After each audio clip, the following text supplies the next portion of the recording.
Are we in it? Oh, bros, we are so fucking back. All right, same as usual. It's welcome first take, by the way. Welcome back, and then all of the parts they get unlisted, but they get put into a playlist in the description. If you want to find it, it's in the description. And yeah, let's fucking go. Favorite game of all time, motherfuckers. Oh, I'm so happy. Let me, you know what? Let me go delete the other one real quick. The average guest. Yeah, like, subscribe, leave a comment. Tell me your favorite, I don't know, Mexican food. There you go. There's something to sink your teeth into. Let me go delete that previous No, version. American food, because we are a melting. It's true. It's true. Truly, we are one culture. All right. Oh, hold on. There we go. Oh my god. Okay. Oh, I'm so happy because like, you have no idea. The shit was apparently busted for a bunch of people, so it's very great that this is actually this is fixed. There was that loading zone that I just passed through was glitched. It for some reason you could not walk through it. It would always kill the game, so or it would put you in an infinite load screen. So, all right, we are so fucking back. It is so fucking on. Let's fucking go. All right, and okay. Can I, yeah, okay.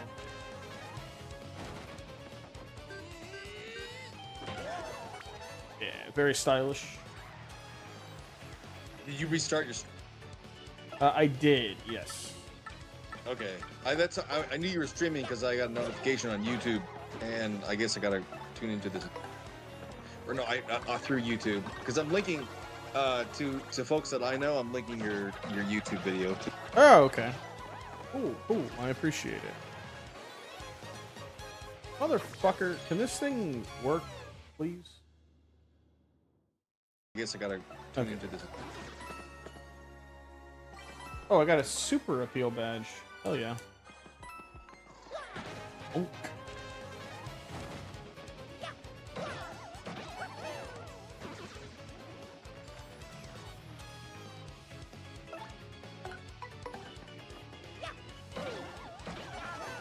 Good start points. Farm up a little bit. Let people come on in and enjoy the average air. Yeah, no, we can talk about Kiwi Farm. That sounds like a fun topic to start the stream with. Oh, super good. Get fucked. Wait, really? Oh yeah, why not?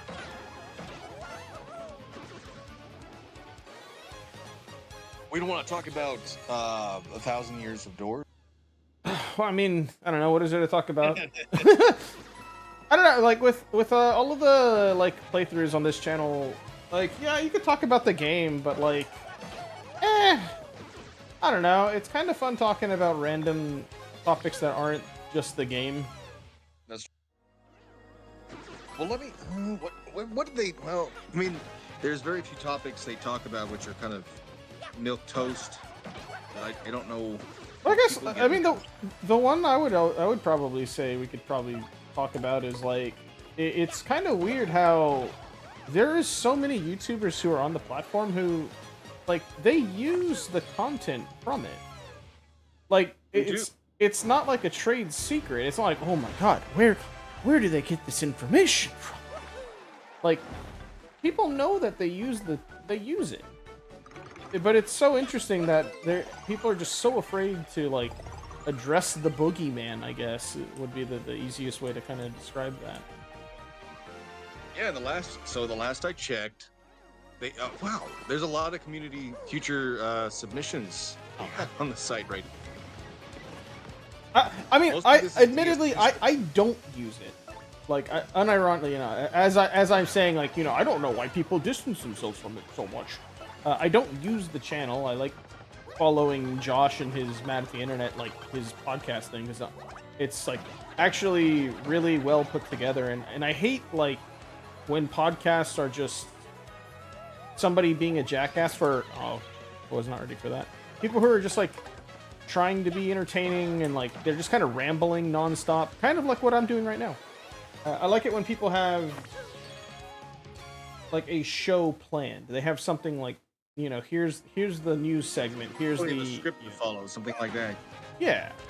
And Josh does a really good job at like putting something together that's like genuinely very entertaining. I think a lot of people. I wouldn't agree with that, or I wouldn't disagree. Yeah, I think a lot of channels just don't have that going for them, and I think that's why he is like ultimately finds success in what he does, or I guess like success in the sense that there's a good number of people who are actually like willing to sit down and watch the content. Where's the stylish on that? Some of the things I don't recognize, but they've got stuff like DSP. I think there's a lot of been a lot Oh, of did you- DSP covered for the last few days. Did you watch any of that? Him talking to DSP? Oh yes. What did you? This what is did you think of that? surprised me more than anything else, based on a lot of Turn you stuff up, that he used to cover. But I used to think DSP was just an idiot. But the I way think he that still is, but I mean, yeah. well, the way he goes back and forth with Josh is like, wow, this guy's actually kind of smart. Yeah. I like the. I think Josh had mentioned he was talking to somebody who was, or maybe it was Josh, or maybe it was someone else. They were saying like how, they were willing. I think. Oh no, I think it was. Who's the guy who did the Boogie documentary? The down the rabbit hole guy, or was it No, somebody not else? the down the rabbit hole guy. The guy who did the Boogie documentary that was like an hour and a half, and then ends with him being like, "I take shrooms to like disassociate myself from how much of a fat idiot I am." What? Well, was it Turkey Top? Maybe. I don't know. Somebody was talking to somebody else, and they basically said that DSP. They were like trying to call DSP lazy or an idiot or something. And whenever they did that, a guy who streams online video games every day is lazy. What? I'm at the point where I'm willing to look past that for the sake of the argument. I'm willing to look past that. But like, Yeah. No, I'm just playing him. They're like, oh, they're calling him stupid and lazy and stuff. But then like, when you actually get down to what he's doing, like, he's not lazy. It's that he does things to their fullest, but like he takes the worst possible route every single time, and it ends up making things like 100 times more difficult than they need to be. Because but just does anybody acknowledge though that's part of what the appeal is? What of him being DSP? I guess of him being Phil? Yeah, exactly. It's like DSP has this penchant for taking the path of most resistance. Yeah, path of most resistance. Yeah. Yeah. It's And fun. that was God damn it, really? Okay. Yeah, that's like his shtick. So taking the path of most resistance, and that was kind of like, everybody's like, why don't you do the most obvious thing? And then it's like, well, and he doesn't ever respond to it in a way that like Spoonie used to do. The Spoonie. Yeah. Where it was like, don't tell me how to play my games. His DSP would just spurg out, but it was funny because spurg outs are fun. Yeah, no, like there is an art to it. It sounds stupid. It's like, wow, there's an art to being an idiot, but like, no, there is an art to being an idiot. Like, just like how not everybody can just you're not just a lolcow because you're like, oh man, this guy's so fucking dumb. It's like, no, dude, you're a lolcow explicitly because like you're refusing to. You have a refusal to change. Like you're kind of aware of things, but you're not so aware that like it's not funny anymore. Like you could go out on the street and find like a homeless guy, and it's like, oh yeah, this guy's addicted to like crack cocaine, and like, oh man, like ain't that something? And it's like, well, it's just like a homeless person who's like addicted to drugs. Like that's not fun. That's not entertaining. It's just kind of sad. Like, Right. you can still be a human about things. But when people go out of their way to like, I'm gonna try and I'm gonna find the path of most resistance to follow, or worse, like I'm gonna find the path of like going out of my way to make a fool of myself and talk to as many people as I can, and like kind of like Nick Rekieta, who is probably the most interesting character that has come out of all of this in the past, all of it. I think he's probably the most interesting. Didn't DSP have a little commentary? I remember DSP is a little bit. He's actually a little bit like Null, like Josh, where Kinda, Josh yeah. puts on. Well, I was gonna say Josh puts on this air of I don't care about what you say, but he'll DSP still is have to talk about what you say. perfect. Yeah, DSP does that too, where he's like, I don't really care what you say, but he'll still try to cover it in a way that he tries to distance himself. DSP crawled so Null could run. Yeah, so I mean, ultimately, they're all just they all kind of just try to attain to this thing about being prideful, like oh, I'm not above, or I'm above talking about this stuff, but it's like no, but I'm gonna try to figure out a way of talking about lolcows in some way, shape, or form. Yeah. But yeah, anytime DSP he tries to talk about anything, and it ends up taking him like a full 30 minutes to say something that you could probably concisely whittle down into about like one singular sentence of just cut dry fact. yeah. That shit's hilarious. Noel does do it as well, though. You are not wrong. Noel absolutely does that. He'll say things happen on the forum, and he'll go, "I don't really care about it." It's like, well. I mean, Well, I guess again he has to kind of give this idea that he's above it all. Yeah. But it's still funny. He's still like Lol Null is still his own little lol cow in his own right, which is it's not absolutely a bad thing to be labeled as such. It's just I think it's part of the whole shtick is when he addresses this stuff. Yeah. Yeah, he's a character of. It's like he's like a cartoon, and he's just another one of the characters, kind of walking through it. He's the writer. He can break the fourth wall and kind of just knock on it every now and then. Yeah, I think that's a weird standpoint. A lot of people are taking with. Well, that's what I've taken. I should say. I don't know how much other people have taken, but a lot of this lolcow coverage has just become a series of is this real or not? And even if it isn't real, it's more, is this just entertaining? Like the Boss Man Jack stuff is you see stuff happen. And this is, Boss Man Jack, he's a real person experiencing this stuff, but at the same time, it's almost like looking at a cartoon. Yeah, for sure. Yeah, you just can't believe that someone like this exists and they're doing these kinds of things.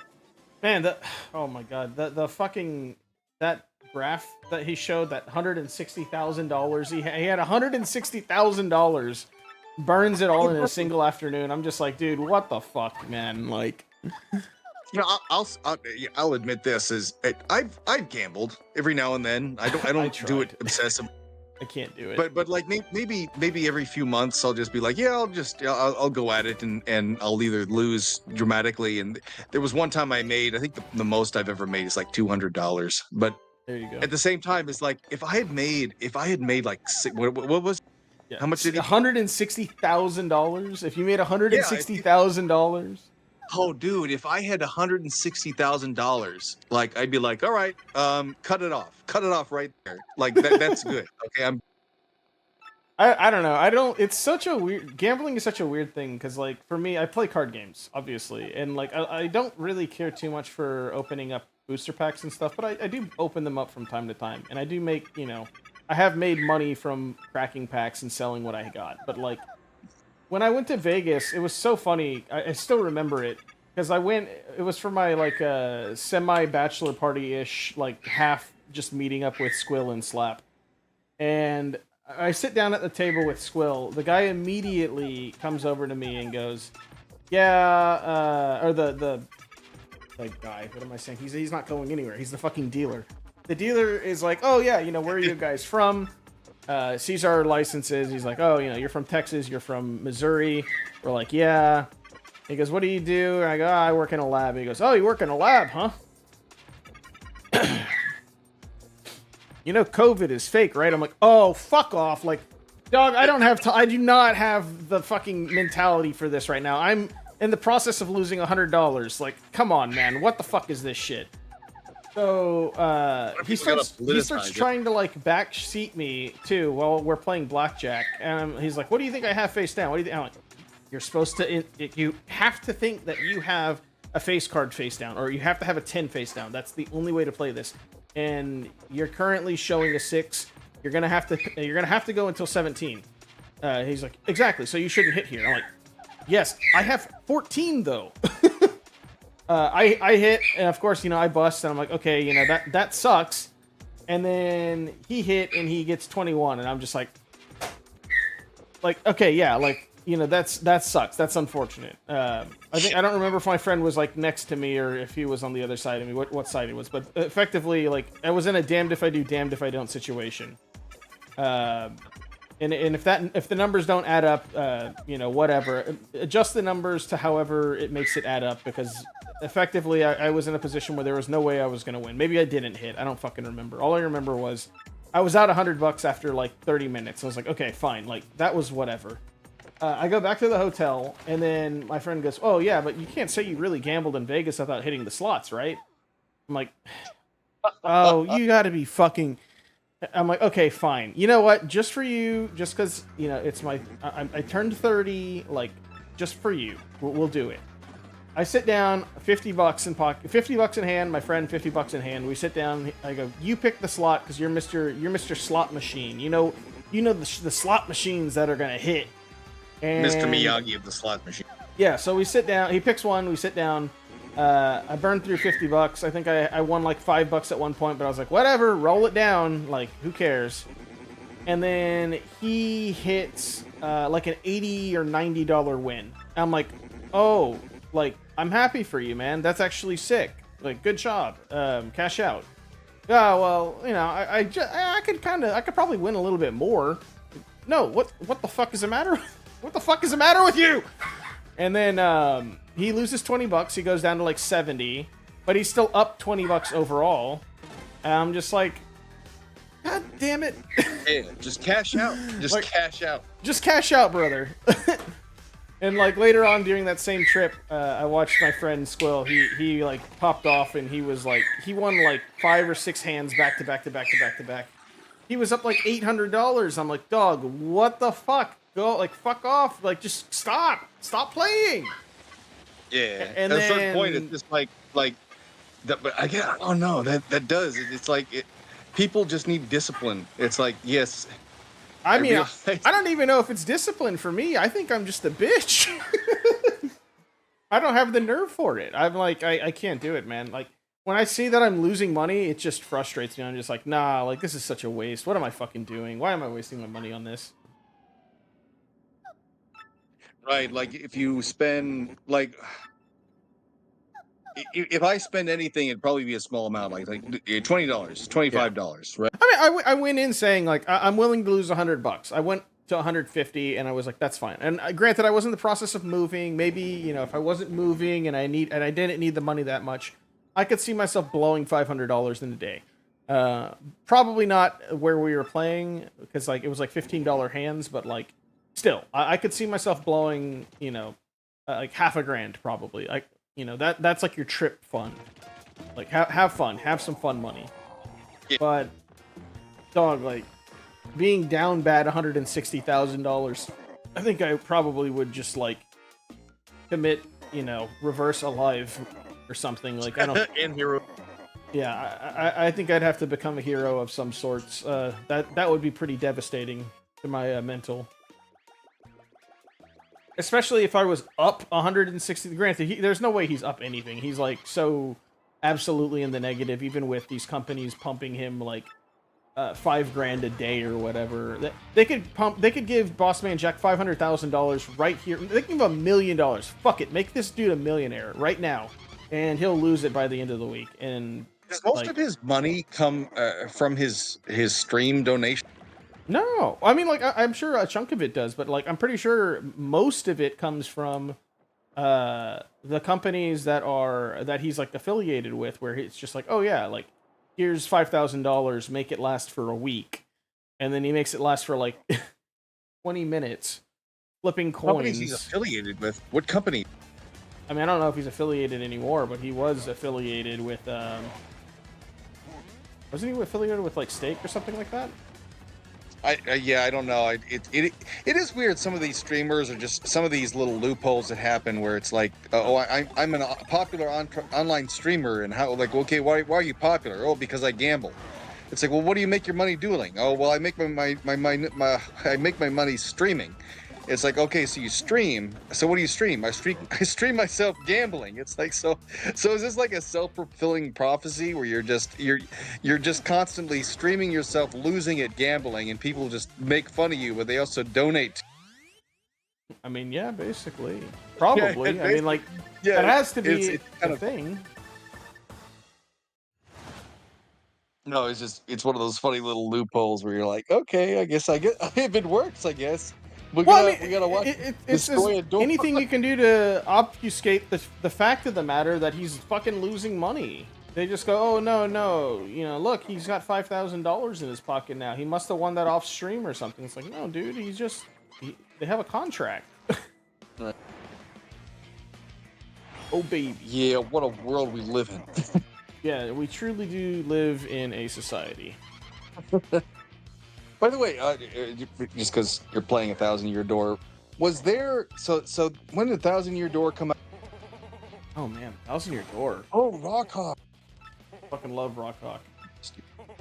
But there was this. Could you tell throughout the games like this is even Super Mario RPG is 2004. I think there was this effort to make Bowser like a protagonist. Oh yeah, of course. Yeah, a little bit of an anti-hero. Yeah. Are they still trying to do that? I think that recently in like the Super Mario, was it Super Mario? They gave it in Odyssey. They kind of made him a little bit of a fun character. Yeah, was it Odyssey? Which one was it where it was Bowser's Fury?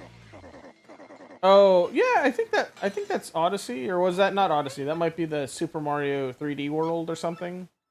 I can't remember what series it was part of, but I think it was an acknowledgement by Nintendo or the folks in Nintendo that Bowser he's lost his edge. We need to give him his edge back, and so that's what they were trying to do. Was like we need to make Bowser look scary again, because a Mm.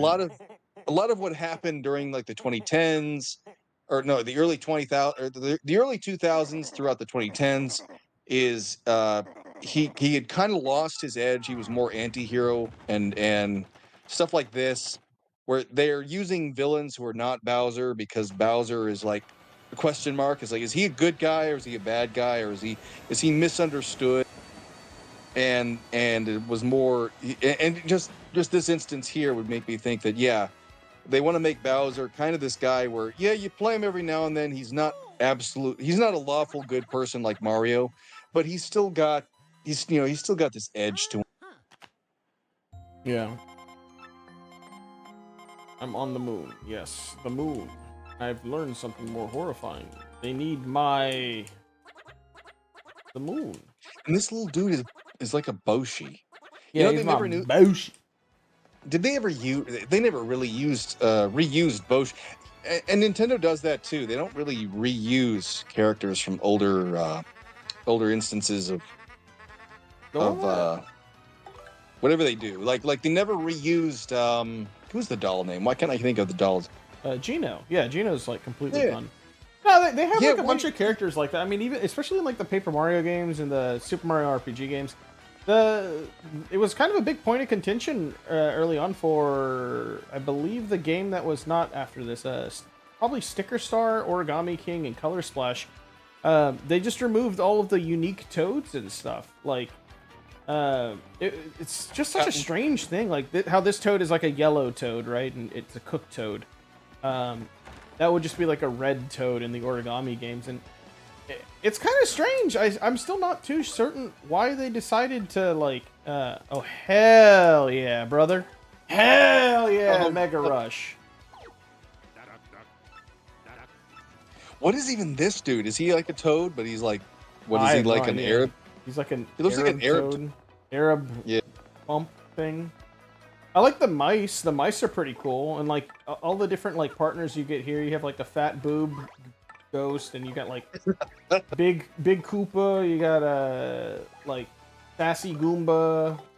Even that too. You notice all of Mario's companions are not based on the template of all his friends. They'll look more or less like enemies who have been reappropriated. It's like, Yeah.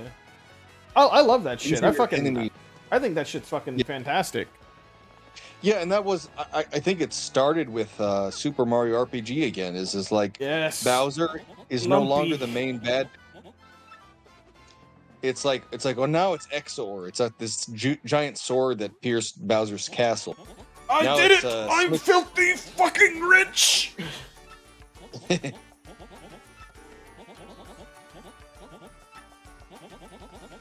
I don't even know what this fucking rat dude is. Wait, You have to feed him like 500 coins throughout the start of the game, and then you feed him 500 coins at the start of the game, and then he gives you 1,000 coins later on. oh right. Yeah, let me go back to let me see what's on the community feature submissions for Kiwi Farms. We had the Dark Side Phil stuff. What's a pretty funny thing here? Obtain. Tenet Media, which employs the likes of Tim Pool and Lauren Southern, has been indicted by the Department of Justice for allegedly accepting $10 million in Russian state funds to promote Russian propaganda. Well, that's interesting. Tim Pool, I don't know much about him or his content, but I know that. Okay, cool. I know that he made a post on Twitter. He was like, "I'm gonna sue this person because they used his own video and just said, look at this fucking idiot." It's just like, yeah, I mean, what do you want, bro? Like, Yeah, the only thing I remember. So I had. The only thing I remember specifically from Lauren Southern recently, just because it was mentioned in other annals of the internet that I frequent, is apparently she lied about being married to someone. kind of a weird one. Yeah, I have to look more into that, but I don't know. there's a guy who is. There's a pretty popular guy on YouTube right now. He debates a lot of people like Destiny and Vosh. A guy called Andrew Wilson was debating some folks, and he was talking That's about a Lauren Southern. And seemingly based on what he familiar said, name. yeah, he said that Lauren Southern apparently lied about her marriage to someone. She said she was married to someone, and it turns out that wasn't true. Strange. Yeah, I'd have to look into that. See, this is the problem with me being me trying not to be parasocial, but at the same time trying to figure out what's going on with these people. Having Is your that I hand don't know in all too the many details. cookie jars. Yeah, because you kind of feel self-aware when you're like, I know a lot of facts about people I don't know personally, and they're just Oh, I online. love that shit. Yeah. Anytime anybody is like, they question, they're like, oh yeah, like, why do you give a shit? It's like, bro, this is like how like housewives watch like daytime television and they're like, oh my god, did y'all guys see like Married with moments of my whatever, and how this person reacted to this thing and that thing? I'm like, no, but I could tell you all about this one dude Yeah. who fucked his mother. That's pretty crazy shit. He has this Sonic thing that he really enjoys.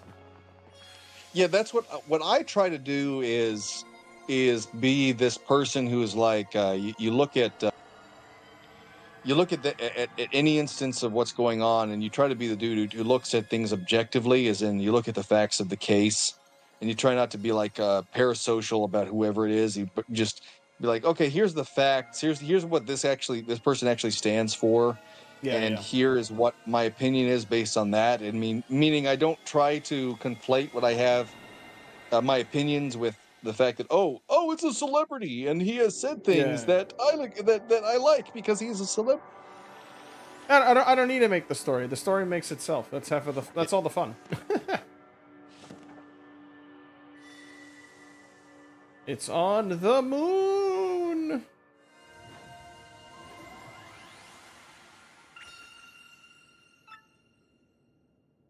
Which is weird sometimes too, because like the YouTube algorithm can kind of lead you in some ways where you're like you don't even expect it. Like, oh look, there's this guy, the average Gatsby, and he had said some things about Digimon. Oh, okay, let's look at what he has to say. Okay, now we have to acknowledge this. And I'm thinking like, oh, well, am I acknowledging this because he actually said something interesting, or because the algorithm just brought me to I his hope channel? it's the first one. Yeah. With me too, because Yeah. my content is sometimes some videos I make shoot up, and I'm like, oh, well, okay, I guess people are interested in this, or is it just YouTube thinking people are interested in it? Yeah.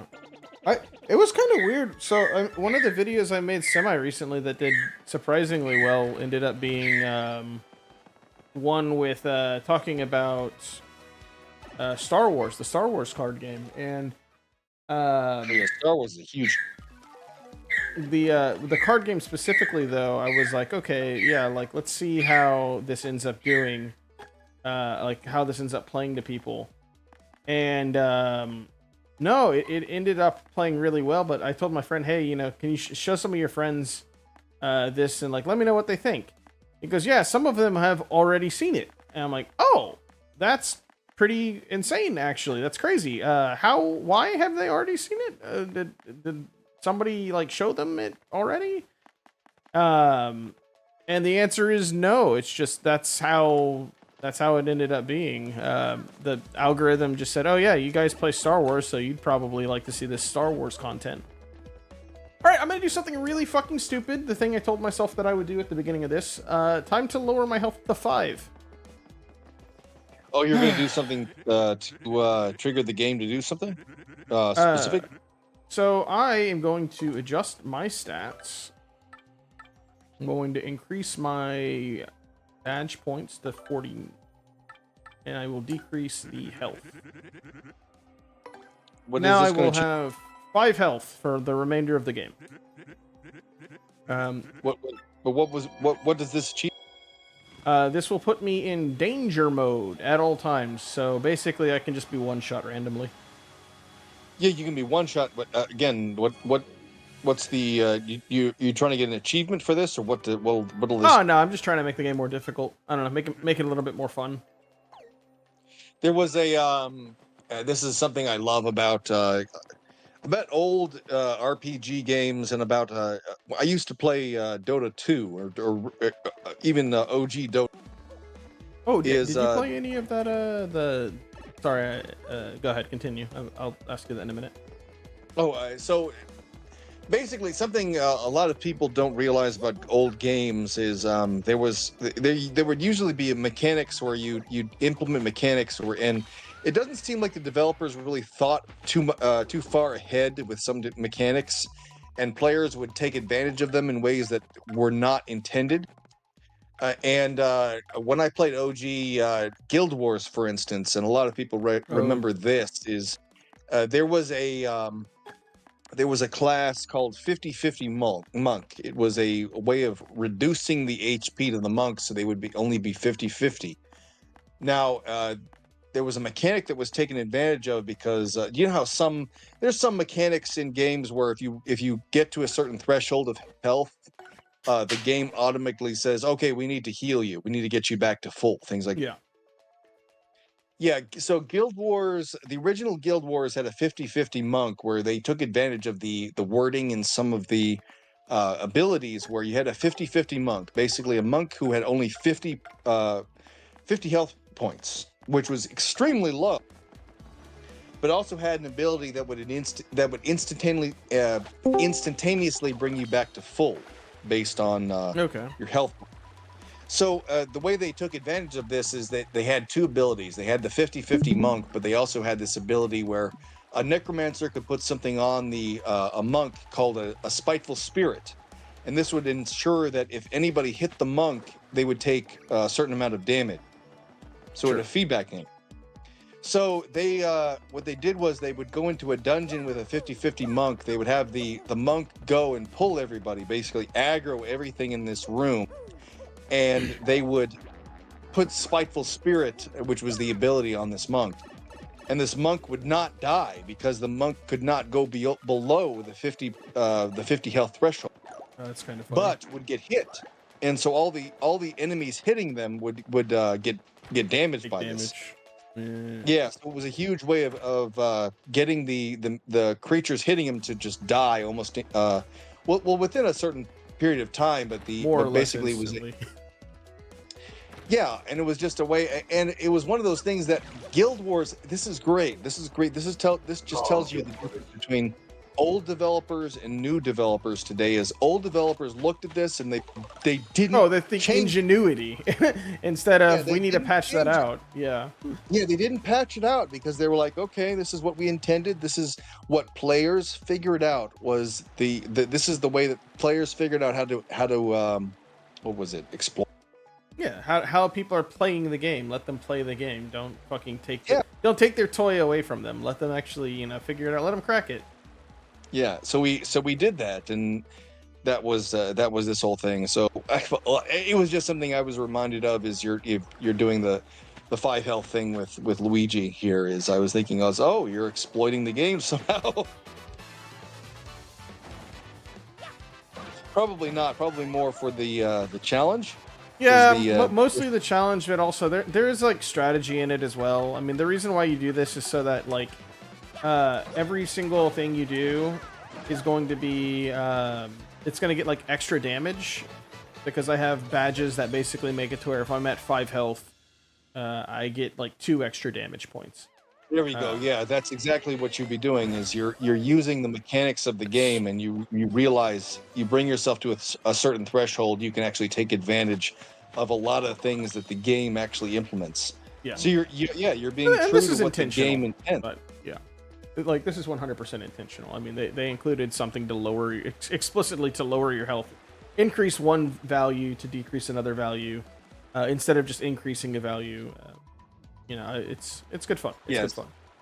Yeah, ultimately, I love that. That's old video games in a nutshell. Is people would implement these things and they would just expect players, and they wouldn't change it again. Is they wouldn't patch it out. They would basically be like, oh, players have actually taken advantage of things that we've implemented because they're smart and they actually feel better for doing that, for actually figuring it out.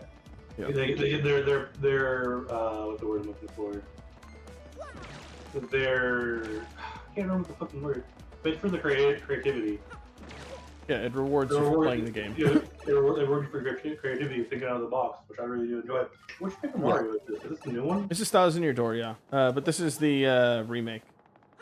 By the way, Gatsby, Baldur's Gate 3 implements some of that, which is great, and they haven't changed it. They haven't patched it out. I think the only thing I'm like marginally aware of with Baldur's Gate 3 was people explaining how like you can like stack boxes to climb walls. I thought that was pretty funny. People are like, yes, the D&D mainstay of how can we break this as quickly as possible? Yeah, things like if you get your characters to carry 3 boxes, because anybody who's using ranged attacks have advantage if they're on a if they're a certain height. If they're at a certain height before they shoot a ranged attack. Oh, so you just give them a bow and then they're able to you give them a bow. Yeah, you give them a bow and you just put 3 boxes down. They claim on the 3 boxes and boom, they ultimately they have 2 dice rolls for every attack they. It's fucking hilarious.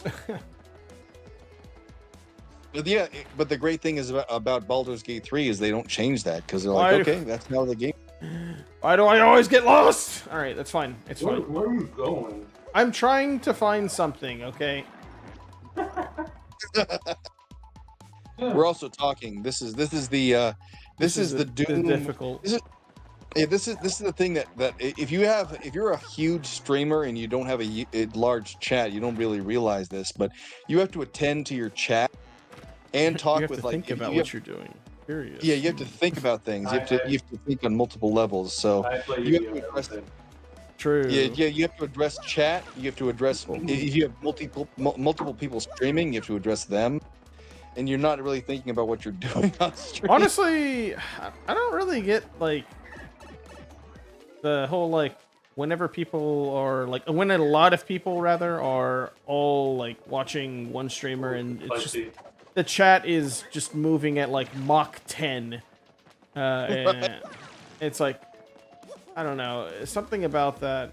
Oh, I see. Well, I have to get you. But like I was saying about Synthetic Man, is he? So he recently streamed that new Star Wars game. Oh God, the- that looked awful. What the fuck? It looked terrible. It looked awful. Right. So he recently streamed that, and he had 1,400 streamers top.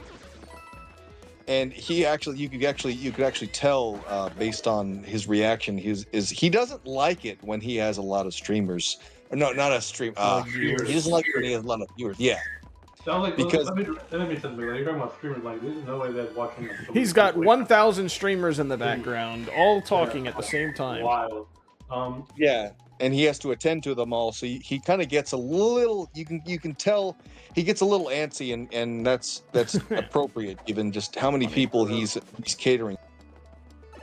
I did see a scene What is this? from the Outlaws where Vader is talking to one of the I don't know, the mercenaries, and I know any scene that had Vader in that game was just really good. They did Vader good in that game. That's all I can say. Most of the Vader scenes. Well, most of the Vader scenes in Outlaws are just they're kind of member berries kind of thing. Like, oh look, it's Darth Vader and he's doing Darth Vader things, and yeah, Darth Vader, you know. And then they're ended. Yeah, but it's like the one cutscene I saw was he was talking to oh, there's a game loud.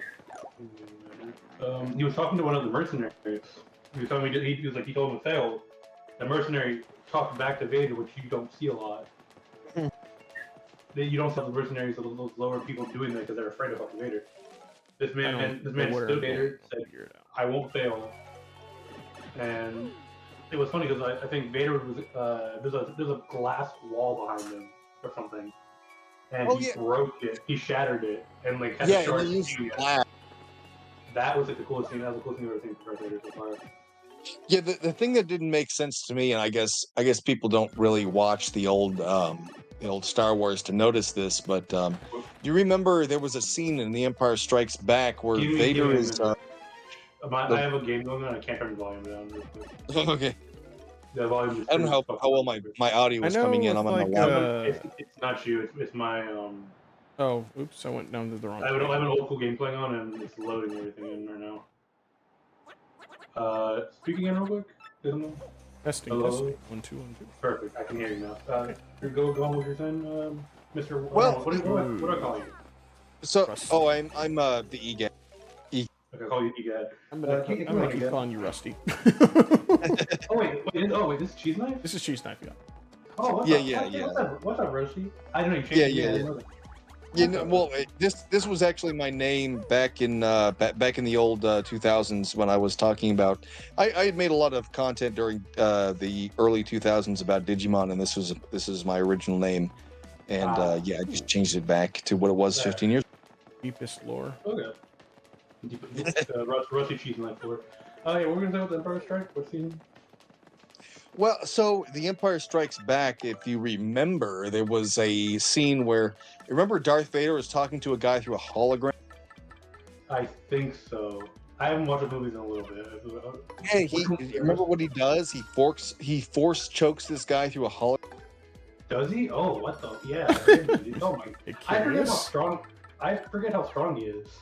Yeah. So I'm questioning the logic of that. Hold on. He's just that strong.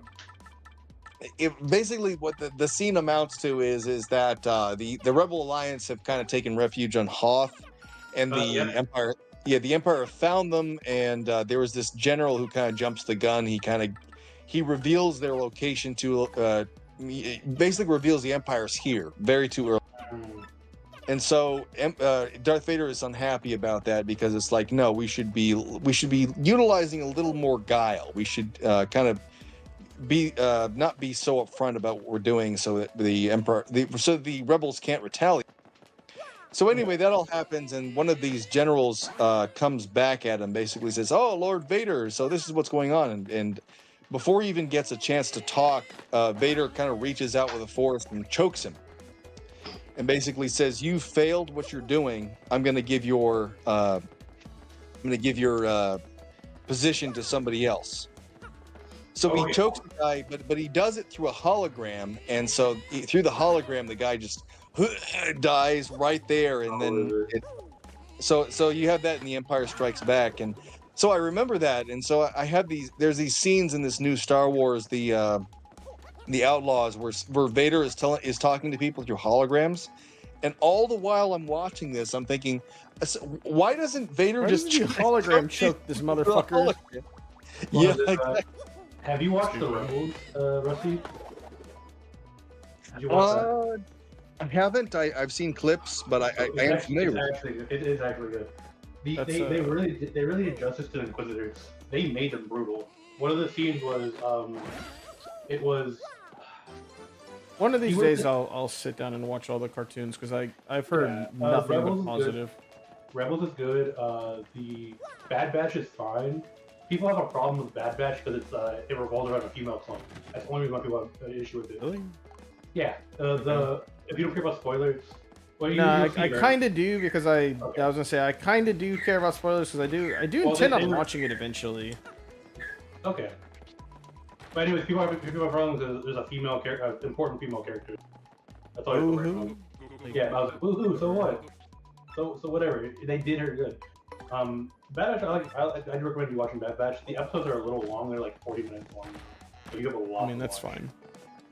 There was one instance where they were involving the because this was based on one of the old comic books where stormtroopers were like zombies, and they had to fight the stormtroopers who were zombies. It was like so they weren't zombies. I think they were. I think they were zombies. Because remember there were zombies. What are the creatures from Geonosis called? Do you remember? Those little flying things. The Geonosians? That's what they're called. Okay. Yeah. So the Geonosians. Yeah, they're like. They had weapons. I remember the Geonosians had weapons that were supposed to be able to lightsabers can block back blasters, but Geonosians had weapons that could actually curve around lightsabers.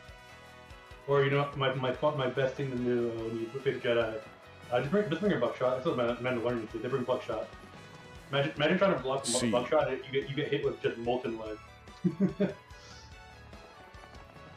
I think it's like the best thing I've seen so far is that Mandalorian. Like the Space Marine melt-a-gun.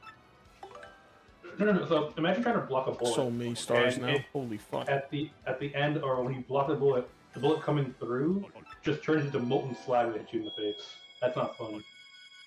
It's like the Mandalorian. They literally have a shotgun. I know Stormtroopers have it as well. In the games, they had a pump action shotgun. They shot it. The pump action was on the side. Yeah, this was actually what you're talking about here is one of the this is one of the biggest problems I had with I mean just for purely technical reasons, not even story reasons with George Lucas and the prequels is everybody uses blasters even though they know Jedi exist. So the reason why I think is because those bullets I think weren't easy to make or something, or they were expensive to make, so they were rarely used. Yeah, I'm not certain what the in-lore explanation was, but it was more a sense that if you're like the Trade Federation and you know Jedi exist, you'd probably say, okay, we need to invent some kind of weapon that is not capable of being just deflected by lightsabers. I really think it didn't matter for the Jedi because they didn't. But I think it was just cost effective to make blasters because they'd be mass produced. Yeah, that's what I was thinking too. Like the battle droids were probably just cost effective means of deploying troops. Yeah, you could just deploy with a blaster that's easy to make. Oh, you could literally just completely ignore this portion, grab the hammer, and then go through.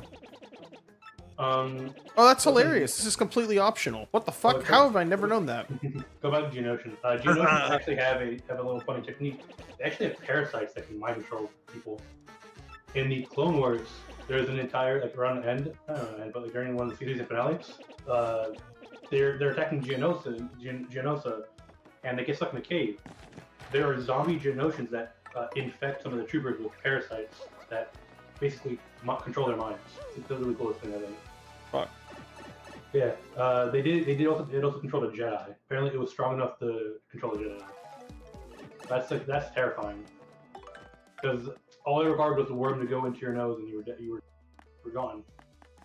Wait a minute, Gatsby, what were you talking about there with the hammer? Huh?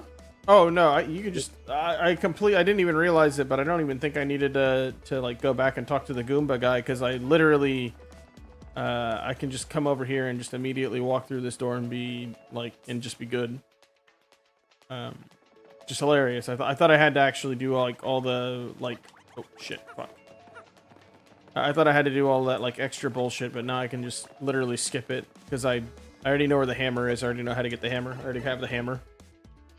Wait, this is not Luigi strictly, right? This is Mario. He just I'm just wearing I'm just wearing a Luigi costume. Yeah, that's funny how you're doing that, because I realized. Let me see. I don't know if I have the Wario badge. Oh, is it a Wario badge that makes him give him the Wario costume? Yeah, but you can put both of them on and it gives you a Waluigi costume. Really? Wow. I don't have that. I think you can get it. I just haven't gotten it yet, which is... Oh, is it a badge? How do you do that? It is a badge. You just play the game. I don't know. No. Yeah, there it is. Oh, yeah. Wario's one of my favorite characters from Nintendo. I love all the Wario land game. I like Waluigi. I just like the fact that he's a guy who just wants to play tennis. I think that's hilarious. Yeah, he just wants to be recognized. Shadow Mario. That's the funny word about it. I love seeing the Smash memes of him not being in fucking. I like Super Mario or the Strikers, the soccer game. Yeah, that's a good one. That's not a terrible What the game. fuck is this thing? When that game came out, people were memeing. They were memeing the Donkey Kong intro. Oh, there you go. If you've seen the Donkey Kong intro for Strikers, it just fits with like so much music. No. I love the Donkey Kong opening when you like they jump in the screen. All right. I will be swapping. And then I will be Baby Yoshi. It's Belushi. Belushi. My Steve Blushi. Nah, you can get any color Yoshi. I just got the blue Yoshi. Yeah, I was saying this reminds me of Boshi from Super Mario RPG, where it was like an edgier Yoshi blue color. No. That's interesting. I think all right, here we go. Why would edgy let's get Yoshi frozen. be? Ah. Okay. You think edgy Yoshi would be red or something? Come on, time it right. Motherfucker. Why is that a 3-frame link? That's such a... Oh, do frames matter in this game? Not really. It's just like for the action commands or whatever. It does, yeah. Probably, Matt. I wonder how... That would be an interesting thing of comparison, is if the frames for a game like this versus like Super Mario RPG, where you got to get the frame perfect, pressing the button at this exact time you need to for multiple attacks. Oh, okay. I didn't even think about that. I really don't want to drop lightning on him. It's such a waste. I don't have anything. You played Bowser's Inside Story? I have not. You would probably love that. That's cool. It's one of my favorite games. Super guarded that one. Let's go. Part of the reason I love Bowser's Inside Story is Fawful, the main bad guy in it. He is so great. All his dialogue and everything. It's just wonderful. The one that I felt was like painfully underrated was the one that was for the Wii that came out after this one. A lot of people really shit on that one. I feel like it was super uncalled for. I thought Super Paper Mario was a lot of fun. Genuinely enjoyed that game quite a bit.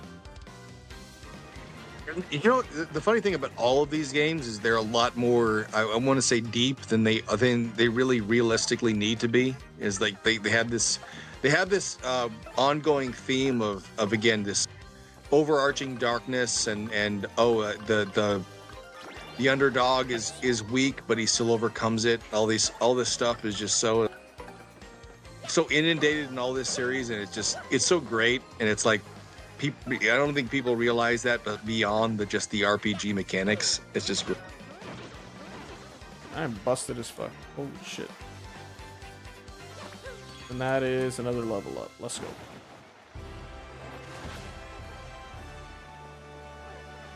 I mean, I'm busted as fuck, but I will literally die to a cold breeze at the moment, so I guess I kind of have to be busted as fuck. Alright, cool. Relative to the end game, where are you in this? This is the second to last chapter.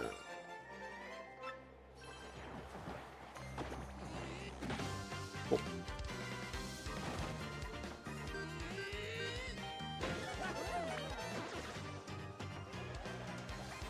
Oh, wow, the crowd is pretty much homogenous.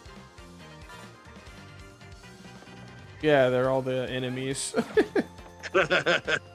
Alright, get the fuck I do out. love the fact that they implemented this crowd with it.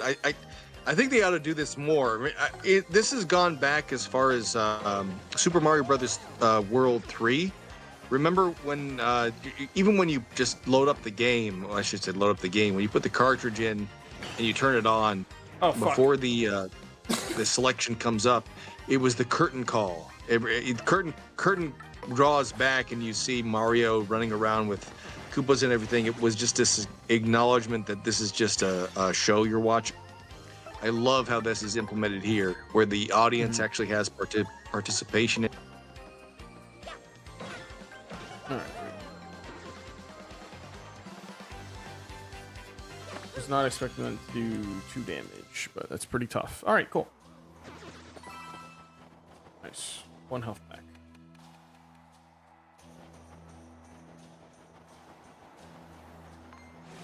And you're still doing this at 5 health? You've got to be fucking shitting me. All right, that's fine. No. Okay. I would have hit that. Whatever. That's fine. This is impressive. The fact you're still doing this at 5 health is. I mean, I don't know. It's not too crazy. All right, cool. Moment of truth. Okay. I don't trust my super guards on that yet. You can dodge all damage. You just have to hit a 3-frame window every single time. I'm like comfortable with that on a chunk of it, but on some of the enemies, I'm not fully used to it just yet. So I'm like, let's not. How? I'm not touching him. Okay, well. Let's go gambling. 1, 2, 3, 4. Okay, cool. And then. Lights out.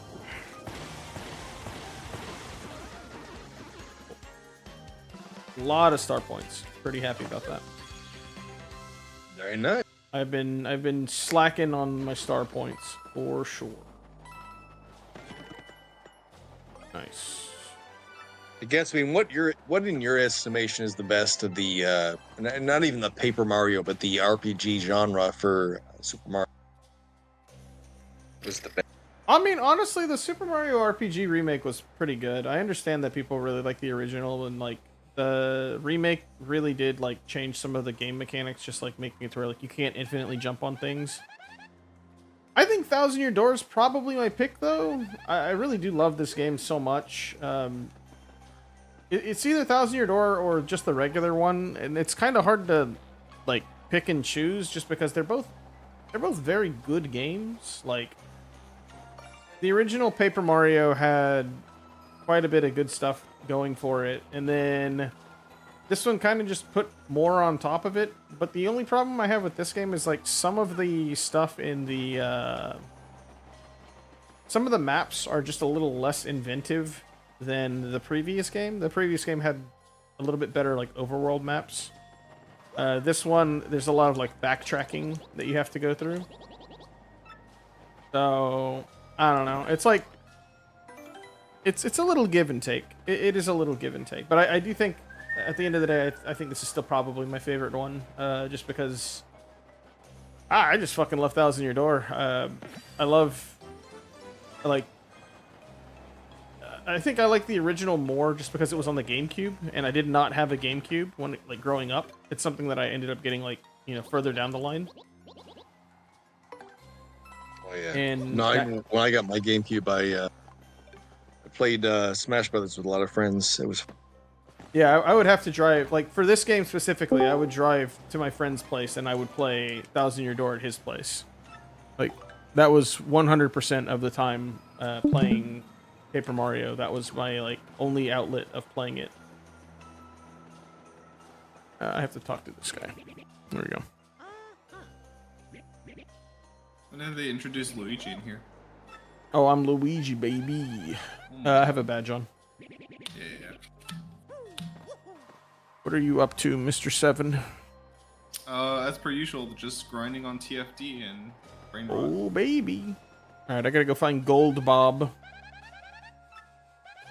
Gold Bob SquarePants.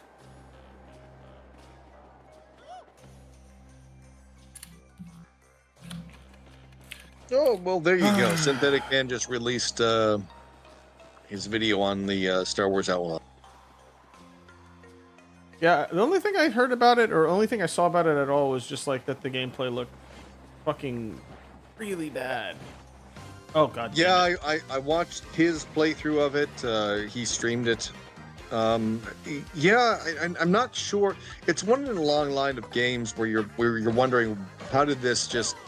Why did they release it in the state they did? But it's been in with like eight or more years of development. So it's like, what happened mid-development that would lead it to this state? It's kind of strange. Most of what the problems that I saw kind of revealed themselves in the last portions of the game, which made me think that you've got the developers. It happened again. I hit the fucking. Sorry. Okay. Which I hit the fucking developers. I hit the wall instead of hitting the enemy.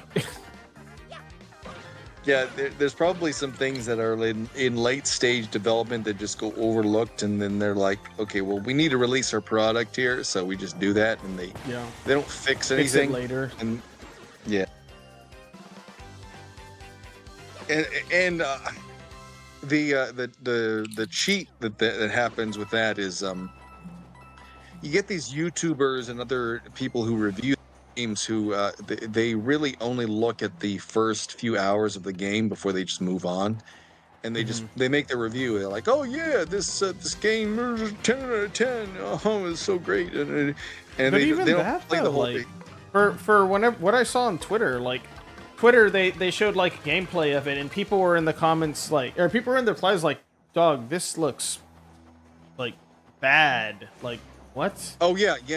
So that's the other angle to this is a lot of normie audiences are just are kind of becoming becoming more and more aware of just how bad the industry is at handling just regular things. It's just releasing a product that is at least somewhat competent. Yeah, they just release the one that's kind of surprising to me is with what is that game? The one, No Man's Sky. How like apparently that one has just gone through so much like renovation almost. Like just things are kind of just changing about it constantly.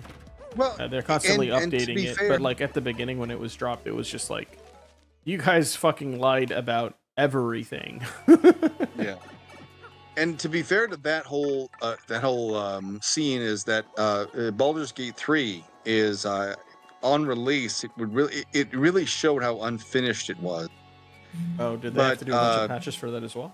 Yeah, well, they did patches, but the thing about the patches is that the patches show that if Baldur's Gate 3 through its patches was released today, nobody would have any problem with it. But the studio released it earlier than it should have been released, and this is also the thing about you're seeing about AAA games and games of that ilk is that they have to release it for budgetary purposes, but it's that, and when the game has been, not released, but like sort of before. Can't even think of the word I'm looking for. God, my head hurts. When it's shown off, like it's like Cyberpunk is the best example for this as well. Cyberpunk had so much stuff coming out for it. They showed it off so much, and people were getting antsy about it not being released. So they said, "Fuck it, here we go." And the game was super buggy, super just underdeveloped. You can understand that. You can understand that from the standpoint of you're a consumer. You want a video game. Yes. The well is dry. The well is dry. You want a video game. So they need to produce something. So that's exactly what they did. Is Baldur's Gate 3 probably released. I want to say Baldur's Gate 3 released a year and a half before it should have. So stupid. Okay. Same with the Cyberpunk stuff was released a year earlier, and they kept on delaying it because they knew there were problems. The players were like, the players were getting antsy. They wanted the game. It's like, okay, cool. I forgot. The bomb is racist. Forgot. And it's fucking buggy. It's your fault, the player's fault for fucking pushing them to get it out. Yeah, and when I played the Baldur's Gate 3 for the first time versus the patches, I can see now it's like, but by the way, and I keep that in mind. I don't know how many other gamers keep that in mind, is that when you play a game and it's going to be patched in the future, you just, in the back of their mind, you basically think goes, oh, there's things in here that are obviously broken, and you recognize it, but you actually recognize it because you're like, they probably know about this. They're probably going to fix this. And if they don't fix this, then you're like, okay, so these people are not really just, they don't care about their project. I mean, one thing that was kind of... Oh, go ahead. No, I want to say Gatsby. I don't know if you haven't played Baldur's Gate 3 yet, have you? No, I have not. Yeah, something. So you'll probably play it at a peak time of its development. It's actually probably worthwhile the fact that you have not played it at all, as of yet, because the development stage is when they released it, really wasn't finished, but it was finished enough that people thought this is good, and like, why isn't it as good as it could be? And really, the director, what's his name, Sven Vinky. Da Vinci? Sven Vinky. He's this guy. Dude, you need to look at documentaries. This guy, he's like a weirdo. No, he's not a weirdo at all. Well, he's a good weirdo. Is it depending on who you ask? I guess. No, Sven is a very good weirdo. So here's an interesting thing: is remember I was talking about Wizards of the Coast a long time ago? Yeah. What about him? Yeah, Sven he had to work with Wizards of the Coast. He had to work with people who were in the Dungeons and Dragons scene. Oh yeah, I forget Dungeons and Dragons. I'm fucking retarded. I forget they did that. Well, he has been working for them. Well, not working for them. He's been working with them. Larian Studio, which he's part of, has been working with them for about 10 years now. For about 10 years. This is the interesting thing about Sven is Sven has been working with them for such a long time. He has actually probably been able to see how the company has changed hands. As kind of basically, here's the old guard and here's the new guard. He's someone who's basically seen that change in real time. And this is partially why Baldur's Gate 3 has, why he basically pulled Baldur's Gate 3 out of development. He's basically says that I'm not going to do any DLC. I'm not going to do any of this. Because he realizes what Wizards of the Coast is it's not the same company that he entered 10 years ago. Yeah. It's amazing to see how far the company has progressed, how Wizards of the Coast has changed. Wizards of the Coast, basically, I mean, Gatsu, you probably can't even, you wouldn't even deny awful. This. Why would I deny any WotC slander? We slander the WotC in the Gatsby channel, okay? That is... We both play Magic, so it's like we know how bad it can be. Yeah, sorry, I'm Magic adjacent. Like, I'm fully aware of how awful that fucking company is. Like, it's not even the company, it's Hasbro. Yeah, it's Hasbro decisions. It's Hasbro decisions. Yeah, but guess what? Fucking WotC lets them do it, so they get away with it. Yeah, the way WotC, the way Wizards of the Coast was back in the olden days when it was the 2010s and everything was great. You know, you And had Fallout New and it's not Vegas. don't. Oh, sorry, hold on. Don't just blame it on fucking Hasbro either, because they fucking do that shit with D&D as well. Okay, like. Yeah, I know. But I'm saying that Hasbro's the leading part for Magic. Sure. But I'm saying don't say like, oh, poor little WotC got a little oopsie doopsie. No, fuck WotC, fuck them. Fuck WotC. Oh, I know. Yeah, the way they were in the see, I want to say WotC had their age within like the early 2000s and in the early 2010s, and then they slowly caved to the woke media, and what happened was you gotta consider the standpoint of Sven Vincke again. Larian Studio making Baldur's Gate 3. Just can't think a guy whose name's Sven Vincke. Sven, yeah, he's a cool. You really ought to look into him, dude. He's a cool dude. He really bought. He's a businessman. He's really good. So he went into the whole Wizards of the Coast thing back in the early times when ideally Baldur's Gate 3 probably could have been released 5 or 6 years before it had been. But he entered the industry in a time where it was like, here we have this project, Baldur's Gate 3, we're going to enter it. And then over 10 years, they changed the guard. They changed people within the industry, where we're becoming more and more woke, and Sven is still there. He hasn't changed, and he's looking at this and he's thinking, what am I supposed to do? So they released Baldur's Gate 3 in this state, and Sven does what he can to retain exactly what it is, exactly what D&D is supposed to be, despite all this wokeness. And I'm so fucking stupid. I just realized I grabbed the. Oh, okay. He gave me my money back. Okay, thank God. Yeah, I was gonna say, did I really forget something here? But no, I did not. Okay, we're fine. Yeah, I want to say Sven is one of these old 2000s era development people who basically wants to create. They have a view of what kind of project they want to make. Sure.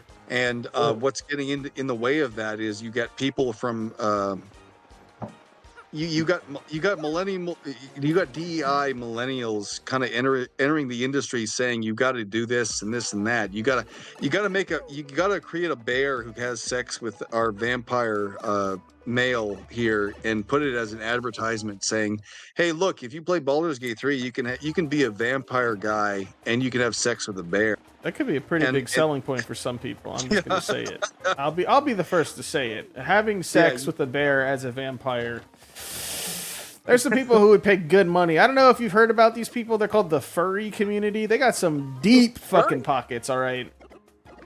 So they have to kind of. You tell a furry they could fuck a bear, they'd be like, Yeah, they have to kind of more or less acquiesce to that. And Sven, if you look at Sven, he probably doesn't want to do that, but he does just because it's like, okay, I'm marketing a product. I need to market my product. But he really would rather that the Baldur's Gate era return back to the 1990s and the 2000s. And so that's kind of what you're seeing now with Baldur's Gate 3 kind of severing ties with WotC. They don't want to deal with it anymore. They don't want to deal with the wokeness. But what's commendable about Sven and all of this is that Sven he dealt with Wizards of the Coast for 10 years or so, and he kind of realizes that this is where the art is going, and it's either I cave to the woke mob or I create my own thing. And that's what I like about Sven is like, no, let's just create art way it used to be. In all seriousness though, from what is that shit called, fuck, I forgot the name. The Wukong game. What the fuck is that called? Black Myth Wukong? Yeah. Black Myth Wukong.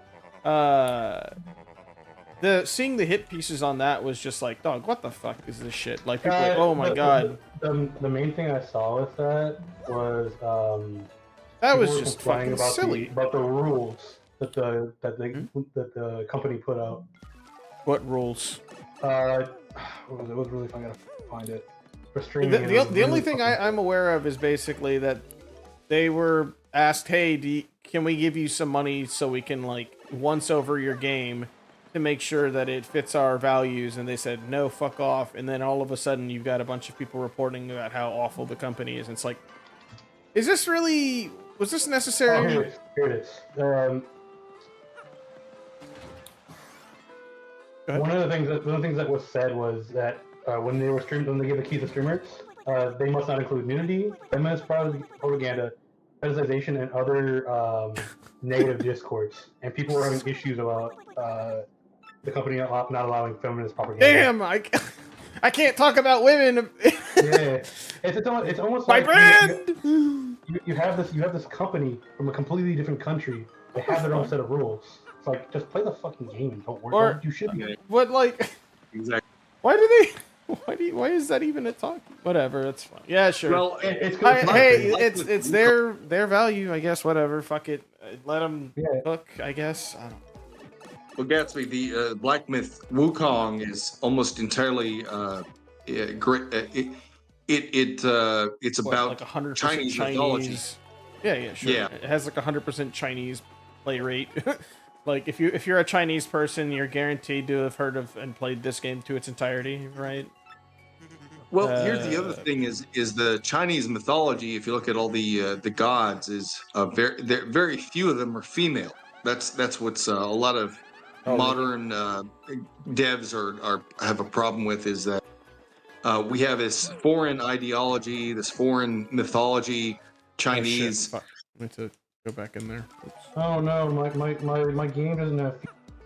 No, it's too fucking bad, dude. It's a fucking video game. I don't know. With the Black Myth Wukong thing, like in general, it's kind of crazy to me that people are heralding it like, oh my god, it's the bestest game ever, and I just look at it and I'm like, it just seems like. What? It doesn't seem like my kind of game, but two, more importantly, I look at it and it just kind of reminds me of, like, what if we made Dark Souls and put God of War stuff in it? And I don't like God of War, so it's like... You don't like God of War? No, not really. It's a very... I think it's fun to watch. It's like a very mashy kind of game. Like, I'm sure there's, like, things that you can do. Like, I don't know about, like, the most recent one with, like, the kid and stuff like that. Like, I've seen some gameplay of it. It looks pretty. I'm talking about, like, the old PS2 games where it was just, like, you know, you're fucking swinging the chains around and it's like, whoa, look at how badass that guy is. That's fair. I mean, what did you think of Hades 2?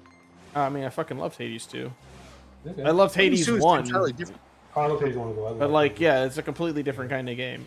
I mean, I guess people got pissy. They were like, "Oh my god, you know, I can't believe Hades included Hephaestus as a person in a wheelchair." And it's like, really? That's a problem? Yeah, Hephaestus is like this fat brown guy in a wheelchair missing an arm and a leg, and they're like, if he's a god, why would he not have an arm and a leg? And it's like, well, he's the god of the forge, so, like, you know, he forged himself a new arm and a new leg. That's kind of fucking, like...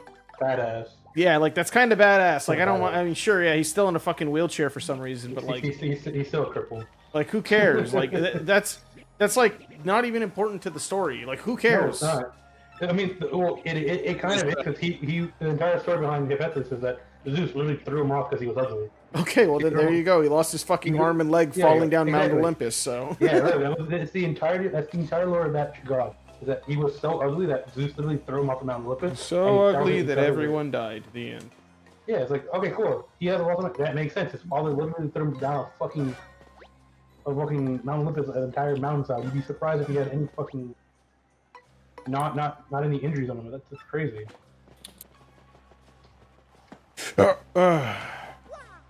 This injected, like, commentary things, like, there are some things that you realize that are just forcefully injected into the video games, where you're like, you can either take it or leave it.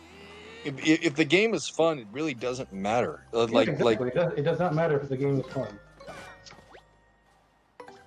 It I doesn't even matter think if that the game would is help us fun. get- I disagree. No, it doesn't matter if the it doesn't matter if, it doesn't matter if as long as the game is as long as you find the game fun. Is what I meant to say. Oh, sure, okay. That's really what I meant to say. I said it wrong. I don't know. I If mean, a like if you game- have a game with the story that's like Neon White is a game that I kind of want to play, but like every I time I haven't play it, played it. I'm just like, oh god, man, this dialogue is this dialogue is tough, man. The dialogue is bad. It's Yeah, very anime, It's like very cringy. Yeah. it's very Yeah. cringy anime. Oh, It's, I didn't it's know the tiger was difficult. in here. What the fuck is going shit at me? This is the thing with even watching Synthetic Man is like maybe you could hold it against the game. I guess theoretically is like, oh yeah, I had fun with your game. Now your game involved a lot of media that talked about how much you hate white people. Okay, fine, but your game was fun. So, You had fun with the game? That's all that matters. As long as you had fun with the game. That's all that matters. Base? yeah, exactly. Actually But I had based? fun playing it, Hold so- on. So it's like, so I don't really agree with your philosophy. You know, all but I that Nazi think propaganda that you had on the front really front loaded your game, but I gotta say, you make a hell of a platformer, brother. Exactly. Yeah, that's exactly how I feel What sometimes. the It's fuck?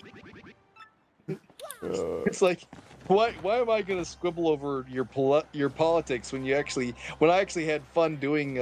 This isn't even the case with furries, where I play a game where it's definitely made by furry, and it's like, yeah, I think furries are great. But yeah, I had fun playing this guy with a sword who slashed through a bunch of enemies. Yeah, so yeah, I had fun with that. So I don't care if you're a furry. So fuck this. Yeah, it's like, I don't give a shit. Did you make a game? I'm good. I'm good, guys. Sorry. Look, I'll just say it. Sometimes the game it just ain't for me. All right. I'm okay with the game just not being for me. If your game is encouraging, like what is the game, the Leslie and Aaron, the incest game or whatever, like if those games want to exist, they can exist. I'm just gonna say, look, I'm not going out of my way to play it. Like, you know what's funny is that entire sequence of that entire looking thing was apparently a dream. is it a bad end? Is that the joke? Or No, it's just a dream. It didn't actually happen. That was the funny thing. It didn't actually happen. It was just a dream between both of them. You want to know what else didn't actually happen? Me playing their fucking game. Yeah, Get exactly. fucked. That's perfectly fine. That's perfectly fine. You shouldn't be forced to play games that you don't feel comfortable with. Yeah, no, of course not. That's for a second there. I thought, you know what actually didn't happen? The Holocaust. No.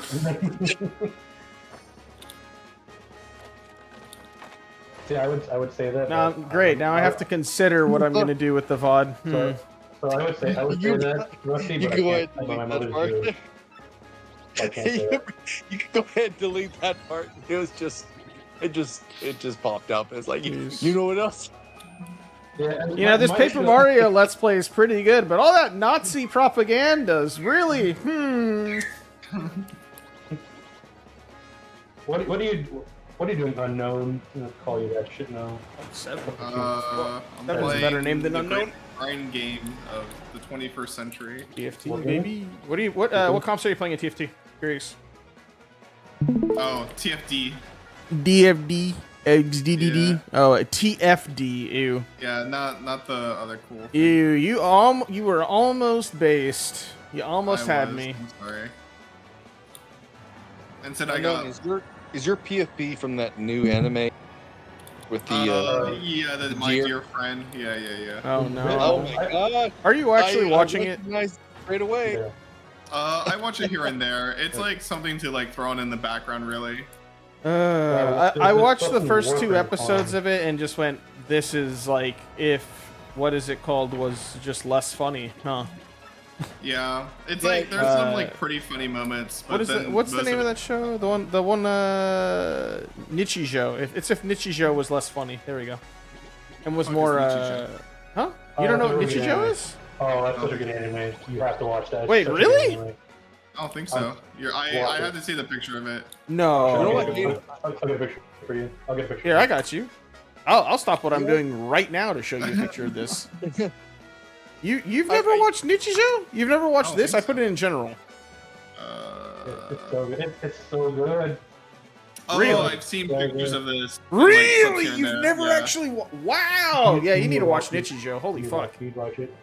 It's so that fucking is like it's not even that like oh yeah like this show crawled so that deer friend can run. No, this show like suplexed the deer show and is just infinitely better, and like the deer show is just a fake tail imitation that wishes. It fucking wishes. I haven't watched that. Is that a good anime? Nichijou or the deer thing? It's okay. It's good The deer to thing throw is in the like background whatever. if you're doing random shit. I heard it's just stupid and shame you can watch. It is. It's the Family Guy of. Okay. Of those comedy slice of life. Yeah, slice of life comedy. It's just like, how many references can we fit in this motherfucker? It's just slaps the I think slaps the, the hood of the episode car, had, like, all of them. Dark Souls reference, I think. Yeah, The I intro, saw that. yeah, the intro has a Dark Souls reference. Yeah. Yeah. Okay. The only thing good about the show, which they don't really even accentuate, is the PFP, that your PFP, the main character, who she's some delinquent. Yeah. And she's got problems that she has to deal with, and this deer character knows about it, which is interesting just from a story standpoint. I saw that. Yeah, she used to be a delinquent, now she's like a prize student. Yeah, that from that The second standpoint, episode the kind of went anime, into it a little bit. yeah, they kind of Can't say do, much but after that, since they have to kind of be this comedy thing, they don't really go into it so much. So that's the most interesting part about it, and they don't even go into it, and they don't even I make think it the main. Or go ahead. Oh no, that's what I was saying. Is like she, that's and that is the most interesting character. Like the character, she's the kind of the anti-hero, but that she has that dark past, and there's somebody here who knows that, and I it's feel like more you're like giving it it's too like, much. You're giving it too much credit, being like, "Oh, she's the anti-hero, Yeah, dark, well, mysterious." well, It's like, well- it's. But that's the thing is I I don't know. want to give it that credit. You want to give it Sure, too much sure, credit, yeah, then yeah, you yeah.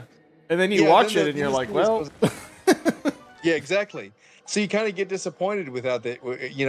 Over time, it's like Yeah, this is I the feel most that. interesting character, and you don't extrapolate on that. This is great. Shit. And kind of spoilers, but the most recent episode, it kind of felt like they touched on it more. I mean, they But, felt like, like they touched on it. Yeah, in the nothing second Nothing episode, really but- happened. No.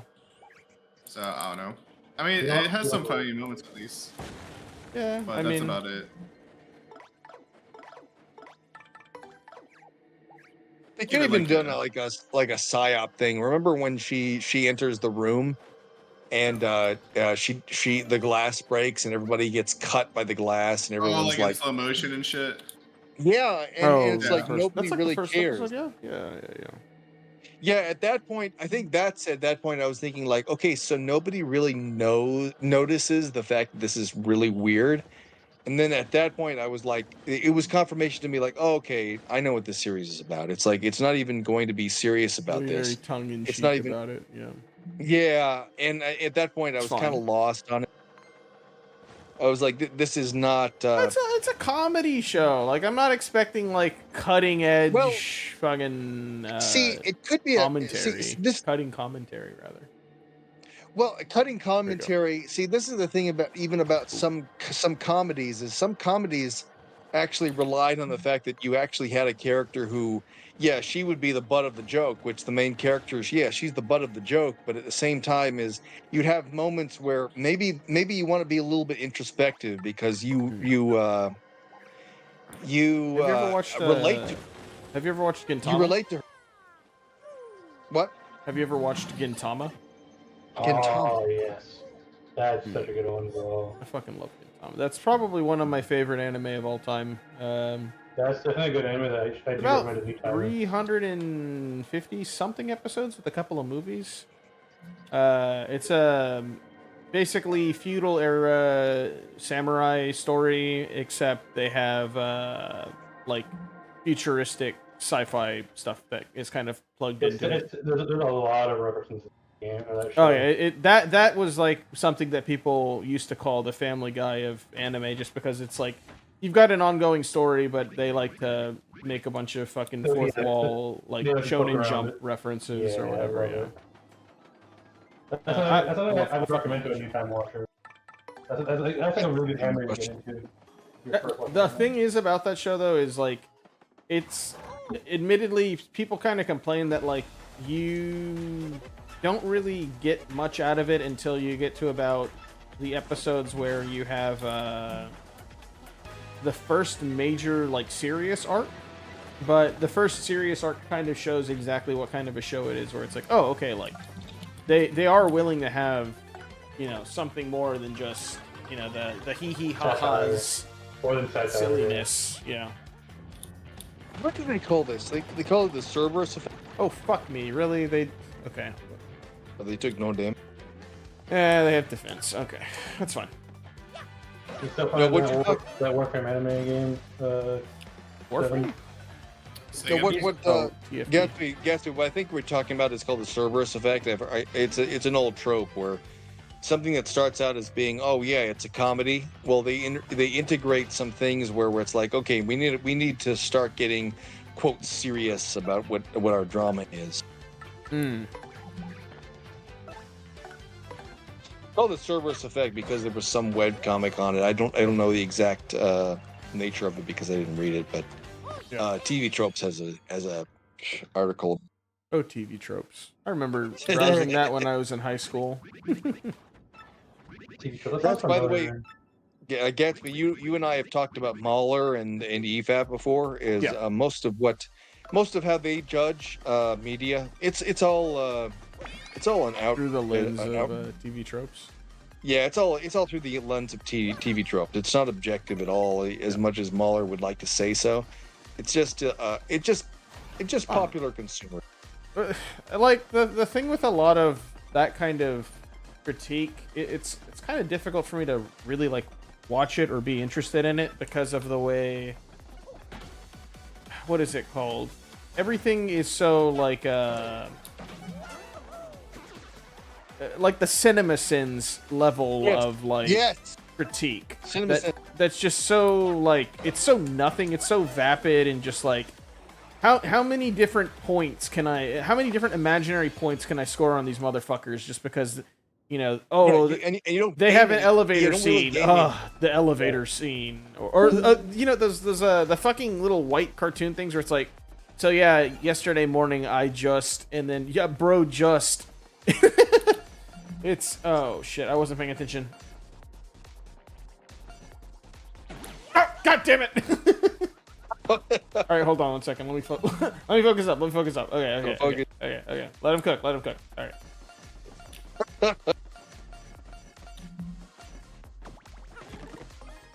This is the streamer. Oh fuck, I don't know which one it is. Get over anyway. Okay, we're good. You did it anyway. Okay. Good. Fucking motherfuckers. All right. This is the thing about creating media where we're trying to have a serious conversation about things that are in society, but at all. But you need to create this thing that appeals to the low attention span artist who is watching. That's not what these fucking live streams are for. These live streams are just for whatever the fuck I want to do with them. My actual content can be used for that. I don't need to fucking. I don't need to fucking do all that. I'm just talking about generally. Like, here's the funny thing is the recent video that I showed you. Remember, I was just including all this random video game material in the background. That's how people's brains function. Nobody has the attention span worthy of just hearing somebody talk anymore. So they have to watch someone playing a video game in between them talking about something serious. What the fuck Subway is that game called? Subway Surfers. Thank you. There you go. Yeah, exactly. You gotta have your Subway Surfers in the background. I'm too familiar with that one. True. Yeah. How am I supposed to watch this cutting commentary without Subway Surfers? You know, for the next political debate against Trump and Kamala, they really should put some like Family Guy funny moments or like maybe some Subway Surfers in the corner. Just because like maybe both. Like one over Kamala, they'll have like Family Guy funny moments, and over Trump they'll have Subway Surfers. That's probably a pretty big. Because I mean, he's already got enough funny going on for him. We could help Kamala out, give her a little bit of funny, and then we'll give Trump a little bit of game, and it'll just kind of balance out the entire stage. Really, I think honestly seems like a really good idea to me. What the fuck am I supposed to do here? The whole political thing doesn't even matter anymore. It's like people are just gonna count the votes. Gears are under repair. Oh, there's no gear. Yeah, you know, that kind of makes sense. I don't know what I was expecting. The moral of the story, though, gets me is to you need to play Baldur's Gate 3. Okay, yeah, Baldur's Gate 3. Yeah. Yeah. I'll play it eventually. Is, yeah. And play it with your friends. Play it with the EGAD. I'll play. Yeah, I'll have to get some people to. Do I fight the scientist? Oh my god! What the fuck is he doing? No! And also pre-purchase. I don't even know if it's going to be a great game. It looks good, like a good game, but purchase Space Marine 2 and play it with the EGAD and that's another one. Yeah. I'm surprised my group hasn't actually been talking about that too much. I mean, if you buy it, I'm basically going to pre-purchase it here. Well, not pre-purchase it, but when it comes out, I'm going to take it. But yeah, if you do too, yeah, let's go.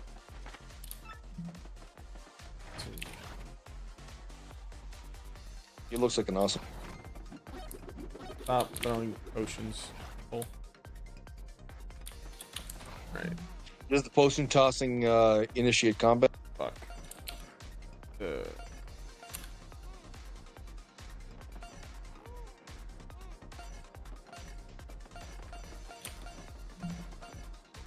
Oh wow, God dude! damn it. You're Right, never mind. I was gonna say your memory isn't bad. No, it has it on the wall. Oh, okay. Well, you know, it has it on the wall. He says after taking fucking damage for no reason. You know, this is also probably not the best time to have 5 health. What? That was right. Oh, that's 2 blocks. Okay, yes, it is the thing in the center. Oh, that's weird.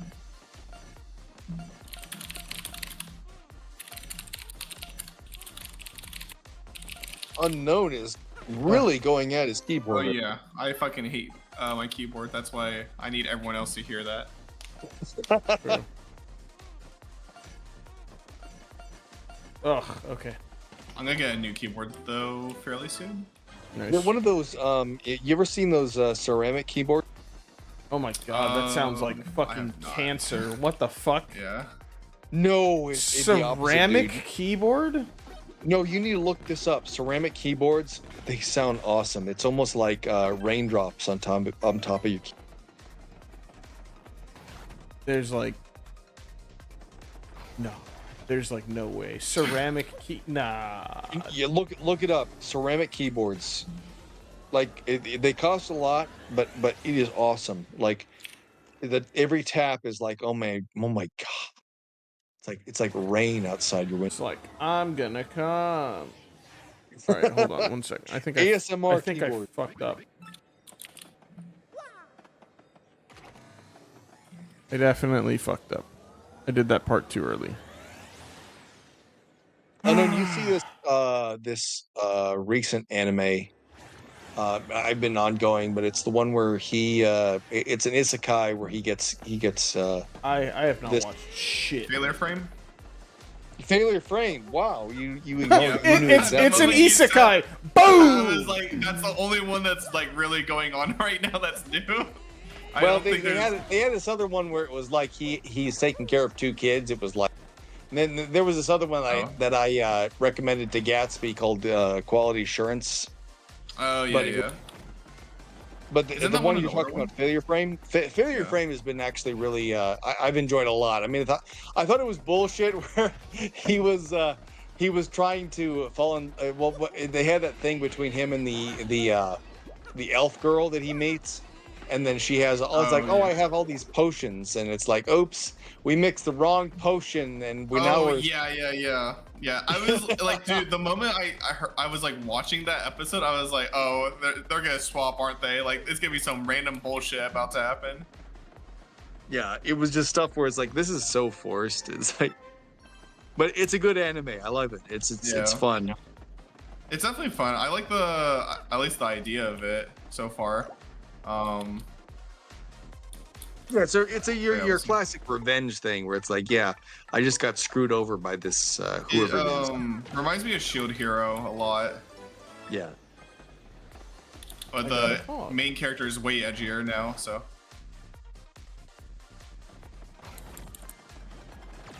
Of course, Gatsby doesn't like it, or not like it, but Gatsby doesn't relate to it because he doesn't like fun. It's okay. It's well, true. no, No, he got it. Gatsby has never projected to me as someone who has actually ever been betrayed by people in his life, which is good. Oh yeah, for sure, certainly. Yeah, you've been a lucky person where the people in your life whenever we have not duel in Yu-Gi-Oh, it feels like I've betrayed. Been betrayed a few times. No, well, even if you have been betrayed in your life, you don't come across to me as someone who holds a grudge. I would say that is correct. Aha. Yeah. So for stuff like Shield Hero and stuff where it's like a revenge fantasy, Gatsby doesn't come across to me as someone who would ingratiate a revenge fantasy. It's more like oh well, live and let live, that kind of thing. What's that anime called? No one has any enemies type deal. Oh? No. Oh, it's a really good one. Oh fuck, hold on. What is it again? It's. Those are the. Oh, here it is. Hold on. Vinland Saga. There we go. Oh yeah, I've heard of that. That one's a real good one. That's like you thought it was revenge, but in reality, no. I've heard good things. That's a top tier one. There's things like that, even like Attack on Titan seems to me just to be this fantasy of, like a teenage kind of fantasy where I don't know what you'd call it, but it was more this thing where is it everything is edgy, everything is just so edgy, and this is our way of kind of ingratiating ourselves in the edgy. This kind of I couldn't honestly. After once they got into the forest, I just lost interest so quickly. I don't know. Really? I binged that whole show very quickly. Yeah. Yeah. Was the ending as bad as people were like acting like it was? Because I remember people were bitching and moaning about it. I don't think it's that bad. I think it's fine. Yeah. Well, Attack on Titan just seemed to me to be in part just this whole. There's a fetish thing going on with the body horror, but there was also this thing where it's the selling point. Yeah, so you got a selling point with the body horror, but you also have this thing where it's like everything has to be really super violent, just to say, oh, like look how much life is all about violence and people hurting each other, and it's like, and this is letting you know that, but at the same time you have people who are kind of just, these are really good people who are just overcoming it, and I don't know, it's very very teenage, like Hunger Games kind of stuff where it's a little bit. I kind of agree with you. From my point of view, it felt like they identified that there was a cycle going on between like just people like always like putting themselves away, like basically like two factions, like one will think the other faction is evil, the other faction will think that other faction for like whatever reasons, and like it's just constant war. I think that, to me, that felt like don't you fucking shrug at me, Mario. Come on. Especially at the end where if anyone's listening and doesn't want spoilers, cover your fucking ears. Also, it came out a long ass time ago, so get fucked, idiots. True, get fucked, idiots. Absolutely. But like at the end, like Eren dies at the tree or whatever, and like he's like buried or whatever, and you see like time flies by, and like there's just like wars constantly in the background, but you always see like these cities like getting rebuilt. So I don't know. It's just like this constant like back and forth stuff. Like history just tends to repeat itself. That's my takeaway, but yeah, everyone has their own perspective on that. Well, even the takeaways of what you're talking about here is a lot of media right now tends to be self-reflective, where it's just it really isn't a matter of we're going back. I mean, I guess an exception to that would be like George R. R. Martin's Game of Thrones stuff, where it was more Yeah. just looking at history. But a lot of media right now is just again self-reflective. It's more just this is me. I'm reflecting myself on myself, and I'm getting my audience to kind of also genuflect on myself. Genderflex. And Hold on. Wait a minute. Jesus. Genderflex. Is that anything? Woke minor. Let's go. It's like Genuflect. Yes. I'm fucking with you. You're good. Yeah, genuflect. I mean, this is what I was talking about with my the literally me stuff in a Sweet Baby Inc. Gatsby is the whole idea of I can't create modern media unless I genuflect, unless I talk about myself. So this whole idea of where I can't create anything, so I have to draw from myself, and so everything you see in media is just a reflection of I see this. I don't even know if that's a fair statement, honestly. Because I feel like for a lot of things, hold on. Because for a lot of things, I feel like people are always going to be inclined to choose or to like derive from their own experiences and like derive characters from their own. Yes, like, ideally, I agree with you. I actually agree with you. I think it's more though is people are actually genuflecting not upon themselves, but more upon this tribal identity they've established. Like the DEI stuff, for instance, is I'm a minority group and I identify with this thing. So I'm going to create a character in my media who identifies with the same thing. It's like, okay, but that's no longer yourself. That's some tribal group that you identify with, which I don't. So you're going to apply that to all this media that I'm now going to consume, and it's like I'm not going to identify with it because I'm not part of your group. So what am I supposed to do with it? And sure. I think it's part of this whole melting pot thing where it's like, oh, somehow I'm supposed to actually become that. You know, I'm not supposed to be, but not everybody does that. You know, you get Uncharted. Uncharted has whatever elements it has. It goes to China, it goes to whatever it is, and people like it. I've never actually played the Uncharted games. I've heard they're good. Yeah, it has all these elements where that's not the people who consume it don't really identify. They don't really have the concepts we have, which are like, oh, this is a white male. Well, other countries don't really acknowledge that. It's more just the attributes that he has. He's gonna kill me right here, isn't he? Oh. Okay. Oh. Can't block that. That could just kill me on the spot. That's funny. Unfortunately, I really wanted that item too. Talking with Unknown about anime is like anime usually has a protag who is universal. There's a universal protag. We don't care if he's Japanese or if he's white.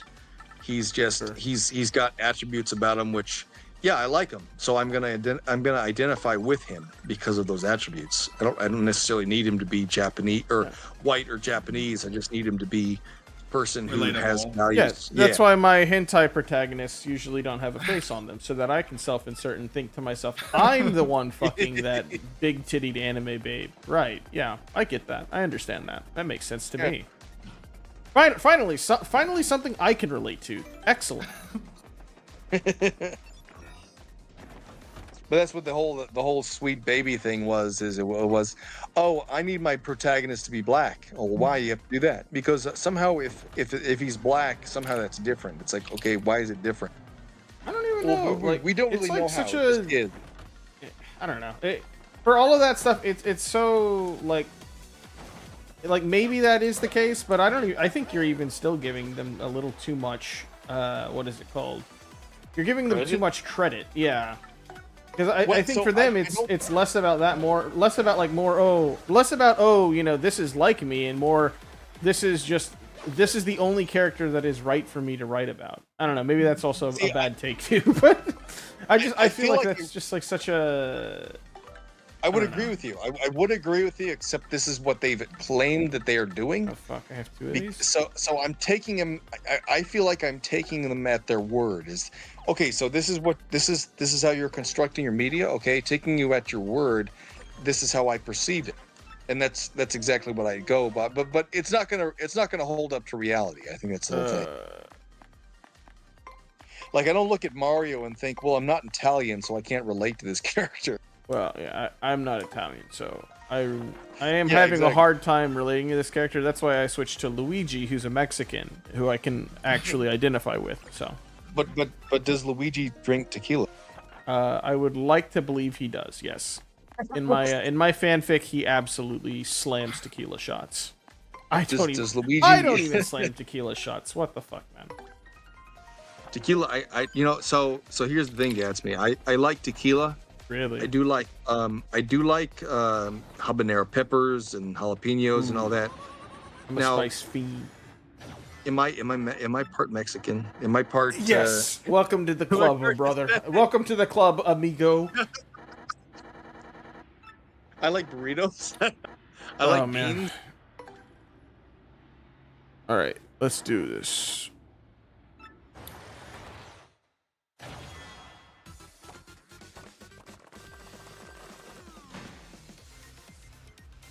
So we got a boss fight here.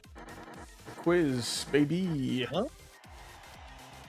Oh, this is the And kind of I'm thing gonna people fucking cheat. There's no way you're expecting me to remember this shit.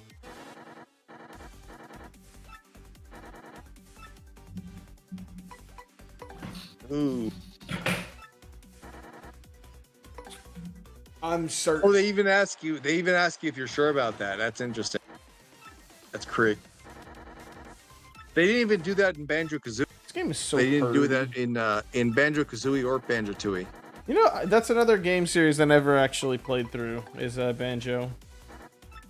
Oh, well, I've heard if you get the I've heard chance. they're good. I mean, they're Yeah, platformers. they're They're the collectathon platformer games, and it's just like not a game type that I've like really committed too much love to.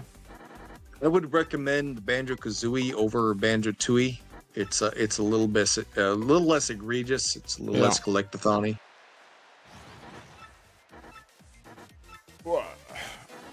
We're on question 4. Or in elementary, only non-idiots. Hooktail's belly, baby. He asked me to smell his feet. Actually, she asked me to smell her feet. Jeez. That is weird.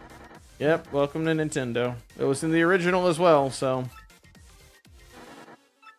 Yeah, they're inducing fetishes in children at very young. What young is it? age. The artist or the author's not even slightly veiled fetish. Of course. So you'd probably appreciate this, Gatsby, because you're Christian, you're Catholic. The whole thing with feet is, remember, God cursed the ground, right? So feet are in close proximity with the ground almost all the time. Feet are cursed. Better be washing them feet, boy. Keep your Well, feet yeah, clean. that's what I mean. It's like the attraction to feet is probably a sign of degeneracy, is a sign of I like unclean things. I like I've things never that put are. any thought into that. I immediately, wholeheartedly agree. Yes, you are correct. Yeah, I'm just saying that. Like, that statement right there, boom, logical, headshot. Correct.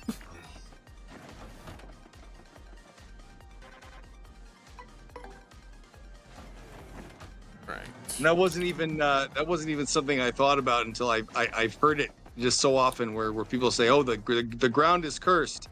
Everybody in the Bible talked about wearing sandals and things like that. It's like, why were they wearing sandals? Well, they didn't want contact with the ground because their feet were cursed. Quickly, Alexa, tell me how many times feet are mentioned in the Bible. Yeah, there's a lot. There is a lot. In the washing of feet. How many times? Exactly, Someone to get yeah. Grok 2 on the line right fucking now. Oh, God. Man, the AI stuff is fucking so... That's another thing that's tiresome as fuck. Oh, my God. That shit's gotten out of hand. Alright. I'm gonna collect an entire deck of cards before I'm ready to get to the final area. The AI stuff for voiceover stuff though is really cool. Oh, somebody is showering. It could be anyone. Oh.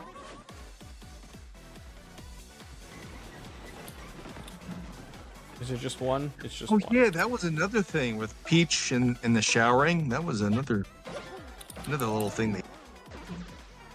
Man, honestly, coming back and playing this game with Danger Mario, it really makes you appreciate exactly how little health everything has.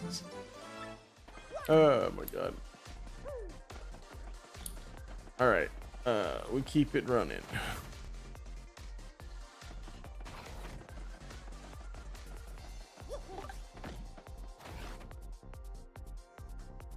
Alright.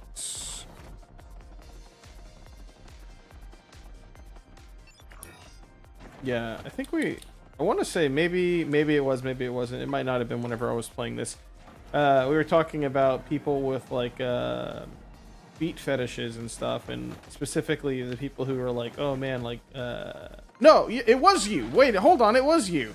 The thing about how like Noel was like, oh, the vor thing or whatever. How you said he had like a vor fetish, and it's just like, how the fuck do you have a vor fetish? Like. That's something you cannot experience. Like, that's not something that is like in the real world. The vor fetish. So if we're talking about this biblically, I have to find it. But there is something in the Bible that talks about how if you stare down the throat, if you stare down the human throat, all you see is death. So it's so it's them wishing for death. I could probably get that to them. Yeah. I mean, theologically, yeah, but it's still part of this whole thing where what did Jesus say? If you hate me, you love death. So that was part and parcel to it. Was like, if you love war, you hate Jesus, something like that. Where you love death. If you love war, you love death, or so therefore you hate Jesus. That was basically more or less the thing. Makes sense to me. Yeah. I think I lost that. How much of more or less of that is true or not? I don't know. That's just that was my take. I don't know. I usually try not to look a gifted horse in the mouth. Oh, literally or figuratively? Aha! Okay, there we go. Cool. I don't know if I'm a Yu-Gi-Oh player. Probably both. Oh wait, yeah, I take it back. Neither one of you are aware of that. Well, the most recent ban list baiting from Konami got a bunch of people posting an AI horse vomiting. It was very, very funny, and there was tons of edits of an AI horse vomiting. Oh, there is always another take to it, like we're fearfully and wonderfully made, so therefore, like things like this, like even our internal systems are supposed to be like, wow, this is the way the human body works. So you wonder at that, this is the power of the Monado. Well, things like the Magic School Bus, where you had episodes where they explore the innards of the human body, things like that. We're like, wow, this is how we work. So there's angles like that where it's not just solely fetish material. It's more like, wow, that's what happens when you eat food. That's what happens when you do workouts. That's right, you poop. No, that's when you drink coffee. Oh, true.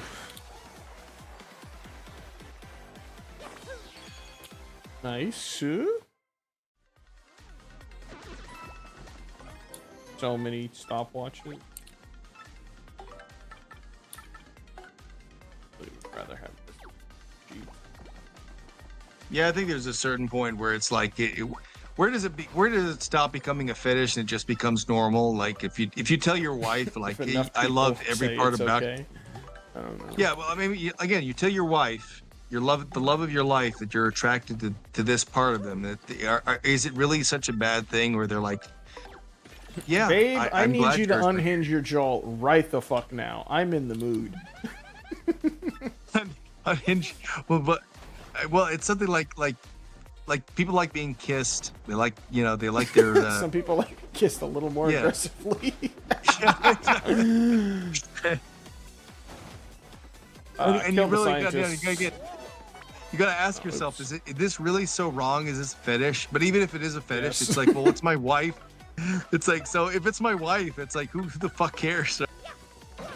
Hey, she knows what she signed up for, all right? Now get in the snake costume. All right, Thunder Rage. It's just snake costume.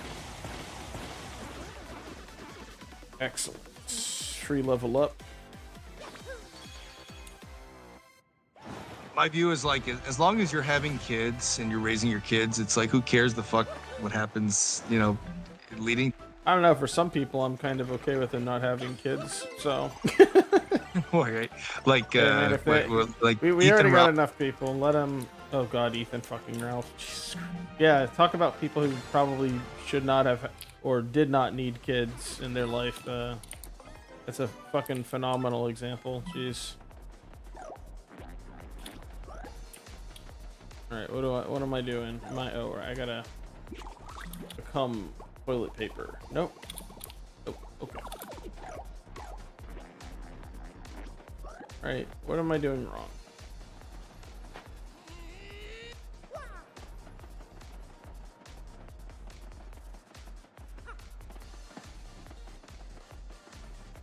What am I missing? Oh.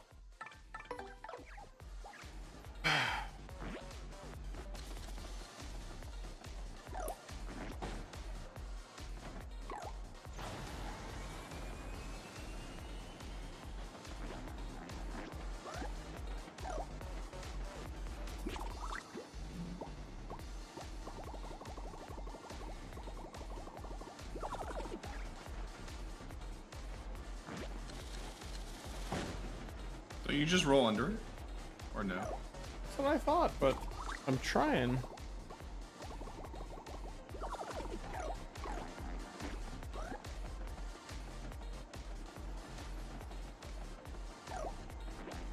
It's funny after all Am I these forgetting years, something? it's like there's still new things you figure out Oh about yeah, these this games. one.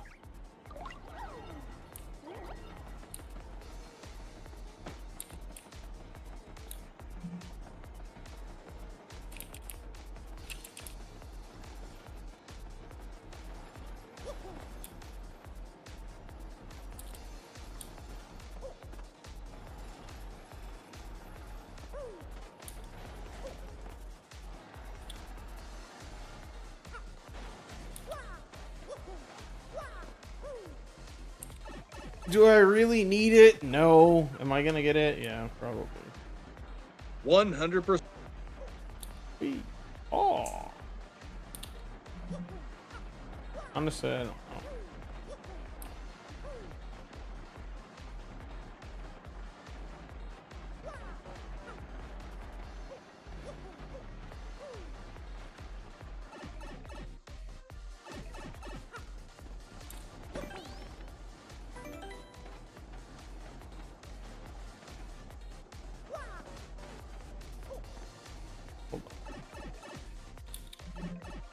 I gotta go all. Right.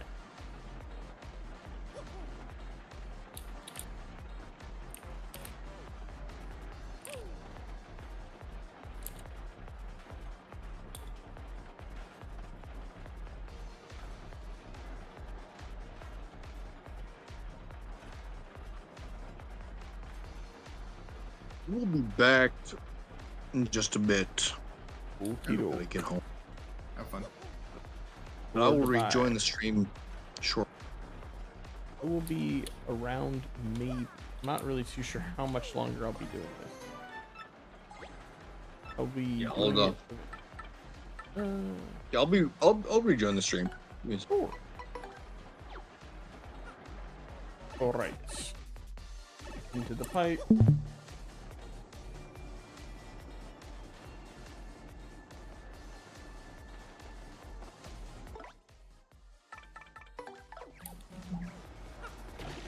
Oh, fuck me. What have I done? All right, well.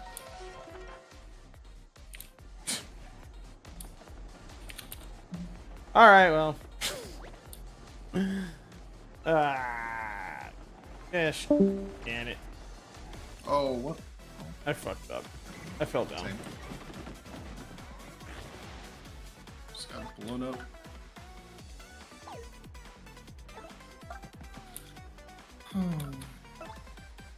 What have you been up to? Anything good? Nah.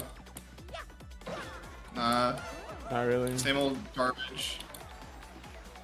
Same. I'm still job searching. I don't know. Yep. And more of the same. All the warehouse jobs I applied to, yeah, I'm pretty sure they're all like memes. Yeah. At least at the moment.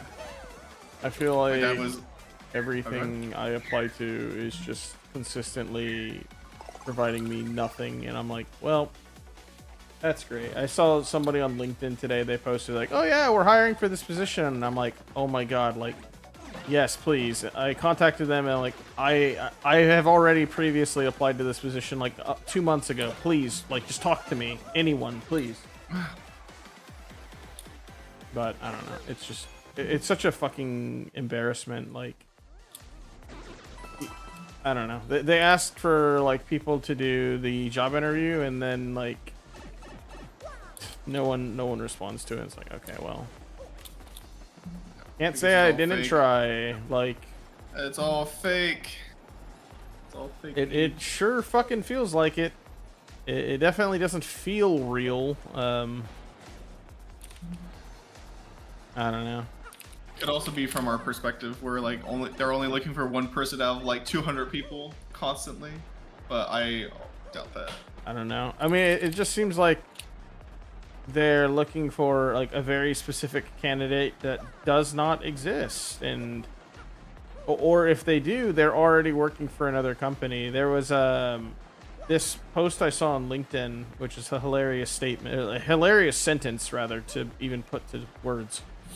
Where it was talking about how like, oh, you know, just because somebody doesn't have a job right now doesn't necessarily mean it's a bad thing. Like, asking somebody, so what were you doing during this time in between jobs? And for like some people, it's just the fact that they were contract workers. Like, people can be contract workers. Contract work exists, and it's like, oh my god, like, what a fucking statement that like that even has to be fucking said is embarrassing. But it's so fucking true. Like, oh yeah, you know, I have to do it again. I hate this stupid fucking map so much. It's so awful. Oh, I finally got got insurance. I didn't realize that doing healthcare like .gov or whatever saves a little bit of money based on my income. So my health insurance is practically free. Yeah, I think if you don't do that, it actually costs money. Like, what do you mean? I think, unless I'm wrong, but I'm pretty sure, like, from the Obama administration, it was like basically either you get the healthcare through that, or you get a small fee on your taxes at the start of the year. I cannot confirm that.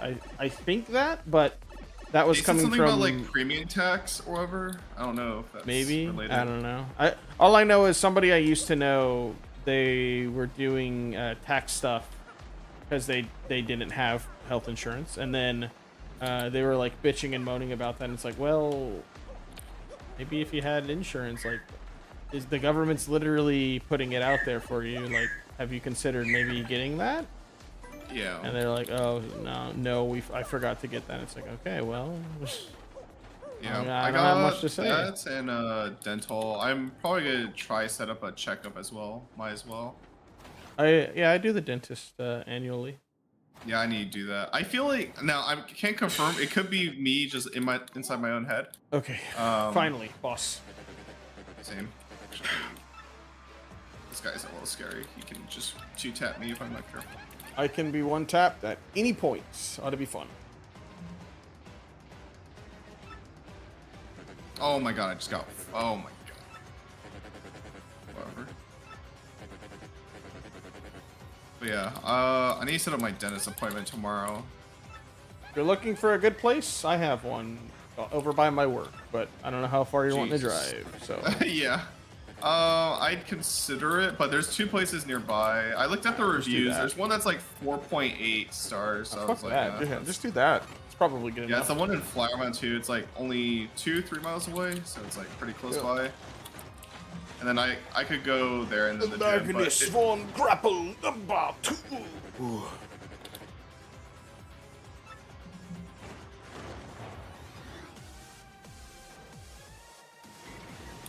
sorry, Q. All right, here we That was go. Fuck 'em up. God, this is such a good game. Oh man, I'm fixing to fucking one-shot this guy. All right. Oh, you're like full damage. I'm fixing to fucking annihilate this man's beehole. He is not fixing to. He's not ready for what's fitting to happen. Oh shit. All right, we do that.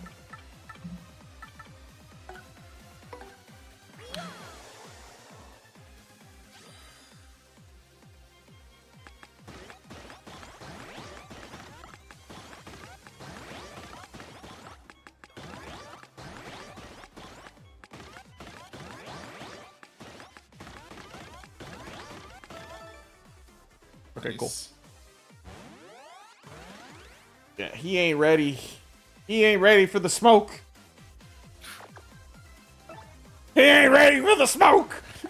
Oh my god. Oh my god, wait, another one?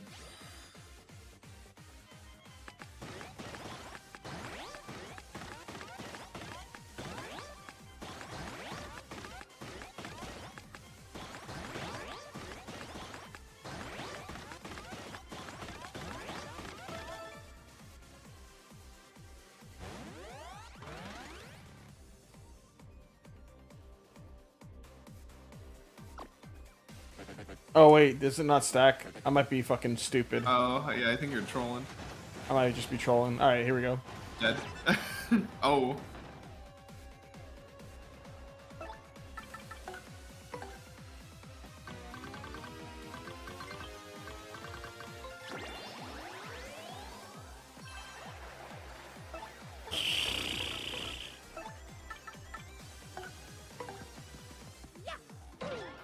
Oh fucking! Oh, Jesus. Oh no way! Come on, Cringe. dog. Oh You gotta be my. joking! Oh I my scuffed it God. twice. Jesus. Yeah, you really showed him. Oh my god, I scuffed it twice.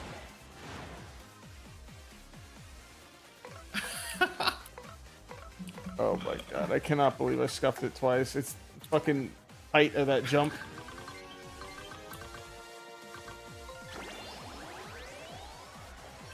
Oh my god.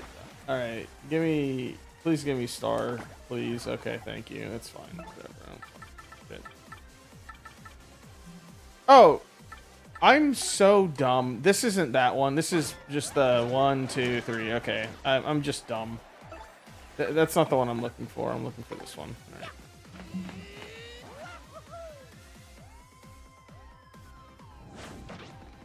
I fucking missed it. All right, that's fine. Jesus.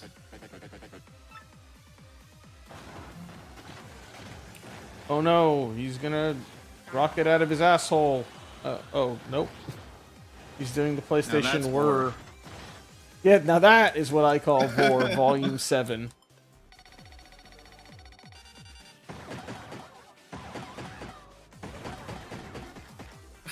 Nice.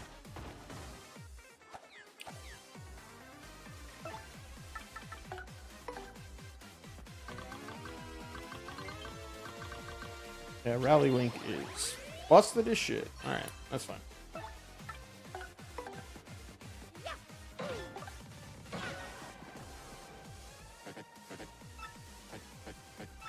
Alright, is that it?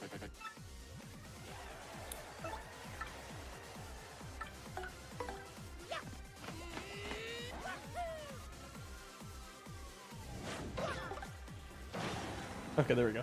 Oh, nice. Man, that was the most embarrassing fight in the history of fights. I don't want to talk about it. Delete the VOD. Don't call anyone fucking embarrassing. I think you're gonna have to delete it regardless with the Nazi propaganda. Yeah, honestly. Dunzo. It's done. It is done. It is cooked. It is cooked. Somebody let this man cook too close to the sun. Damn, I kind of want McDonald's now. Aw, dog, don't do it to yourself. Like, you're better than that. I know I am. I had this conversation earlier today. I'm like, man, fucking fast food sucks so much. It's so awful. Oh no, it does. It's crazy. I don't know how or why, but very recently, I've not been a fan of fast food as much as I thought. No I shit, was. because you got old. You're getting older. Yeah, I know. It's scary. You're realizing. You're learning. I just like making like basic shit too, or like what my mom makes, just like basic like food, like Korean food. I love if cooking. anything, like going to like the tofu house or whatever, you know. Oh my god, BCD. Oh yeah, my god. that place is good. That's nice. I fucking love that it. makes me Oh very man, happy. I would kill BCD right now. Oh my god. Chipotle is always my fan favorite. Oh god, Chipotle. I hate Chipotle. Yeah, I mean it makes me destroy my asshole after a certain amount of time, Just like don't a eat fucking Chipotle. bomb. But Hello, other than that, ma'am. Salad and Go is really good too. I love Salad and Go. Oh, what did she mean by this? I say I'd like to mount a large animal horn in my foyer to highlight my social status. Terribly fine horns, God. don't you? Get away from Jesus. me! I agree. You think Bowser is a man of class? Okay, Yeah. He just kidnaps princesses. He doesn't do that weird shit. it's true. I don't do no mounting of horned beasts.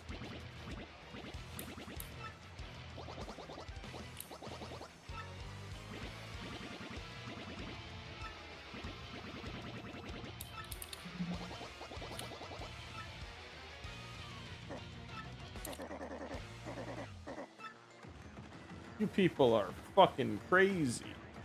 All right. Who, rich people? Always. True. I did it. Woo, baby. Let's go gambling. Oh, dang it.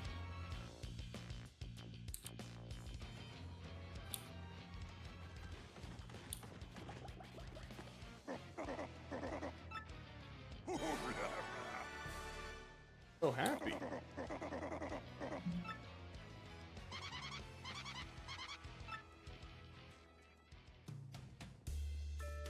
Give me. Have you now, villains? Common thieves. Oh, tomorrow's the day I asked for a raise. Amazing. Nice. Hopefully, well, I know I'll get it, but my coworker and I were talking about how maybe getting a raise at certain points is not worth it, Probably not. because then I think the rumor goes is that if you make too much, my boss just stops like working Assigning you you as to much. work. Yeah. Yeah, which is kind of dumb, but whatever. I just don't even bother with anything and kill myself. No. In Minecraft, in the new Minecraft movie. In Minecraft, yes. And the new Jack. Oh my god, what the fuck were they thinking? I haven't seen it, but a lot of people are pretty unhappy about it, or not, or maybe not unhappy, but they're just like, "What the fuck?" When I watched that trailer, I thought to myself, how bad could it possibly be? And then I watched it, and you know what it reminded me of? It reminds me of all of the times when people go, Nintendo, could y'all hire this guy? Because, wow, we really should put Mario 64 in the Unreal Engine. It's like, Minecraft, can you hire this man? He made the creeper in the Unreal Engine. Oh my god. What if we put non-round or non-block people in a block game? They said block people. I've got the perfect character. Jack Block. Oh, no, Black. Sorry. It was Smudge. The roundest person you'll ever find. The dumbest fucking... I don't know. I'm not even going to justify it. It just... Literally plays Kung Fu Panda, the roundest character in the whole show. I just don't know what they were thinking. It just looks awful. Money, True. as Mr. Krabs once said. We can finally open the 1,000-year door, but we are on the moon. Apparently, speaking of Mr. Krabs, apparently Wendy's is releasing a Krabby Patty or something. They are, and it's not crab meat, so I'm not happy about it. Why would it be? Have you not heard that theory? The game theory? Oh, like that Mr. Krabs is the only crab, and so... and I see. I understand. He turned all of the other crabs into Krabby Patties. Oh, I have not. That's actually an interesting theory. I mean, it doesn't really hold up when you realize that, I think in the later seasons they do put more crabs in the show, but like, yeah, very, very humorous. There's a meme, or not meme, but do you know like the Hey John like Garfield posts? I don't know if you know what I'm talking about. Where it's just like Garfield comics with Garfield cut out of the comic. Kind of. It's where Garfield is like super fucking like horror-esque, like fucking like super spooky type deal. Yeah. Not spooky, but like very creepy. Or he's like the man manipulating everyone, or like just a fucking monster in disguise. They did one for SpongeBob where they just drew comics out and people liked it a lot. And the meme was that since Patrick is a what is it called? Starfish? Yeah, starfish. Yeah. Oh my god. Patrick is a brain no function to do. The meme was that because starfish can like regenerate fairly quickly, that they used him as like the Krabby Patty. That one was way more horror-esque. It's where Patrick literally just starts cloning himself and like breaks free from his chains and starts killing everyone. Yeah, that was good. What the fuck? It reminds me of like all of the old like web comics and shit that I guess I say used to exist, that I used to read, that maybe still exist. I hope not. I hope they're on to bigger and better things. But like things like the whole like Weeble and Bob and like what the fuck were like, I mean Homestar Runner, but like that's not like the web comic. That was like a web show.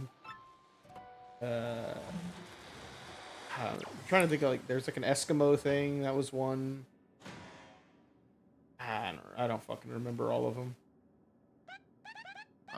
Where is this from? Or no, I'm just saying like this just you talking about that reminds me of like those like old web comics in like the early 2000s where you'd have like a website that was just like, okay, here's just like a a cartoon about or like a small thing about like characters doing something.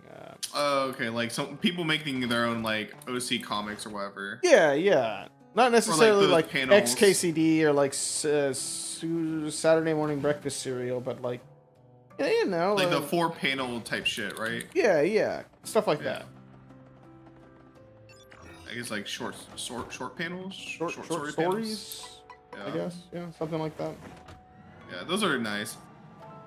I feel like people put a lot more, or it's like more, not even more thought into it necessarily, but more like, it like wraps it up very quickly. Like it just makes it brief. Those are nice. The first short form entertainment besides TikTok. Yeah, kinda. Need to. I too love running around in dungeons mindlessly. I'm probably fixing to call it quits here after I get out of here and save. And then that kind of poises me really nicely for the last little chunk of this game on the final part of of the stream, and then I'll be done with Paper Mario. True. Oh, Saturday. Where do we want to eat? Just BCD? I don't know, wherever's fine. We could do BCD. We could do KBBQ. We could do Podang. I don't know, wherever. Okay. Well, I guess we'll just yellow it when it happens. Yeah, yeah.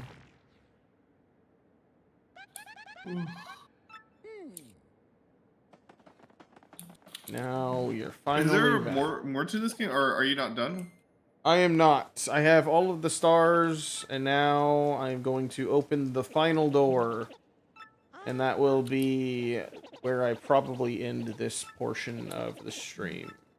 It'll be probably part 8, I think, of this at this point. And then I'll finish the last part of it whenever I come back. Eventually, I don't know how. Whenever I finish this, I'll finish it. Or whenever's the next time I'm playing this, I will finish it.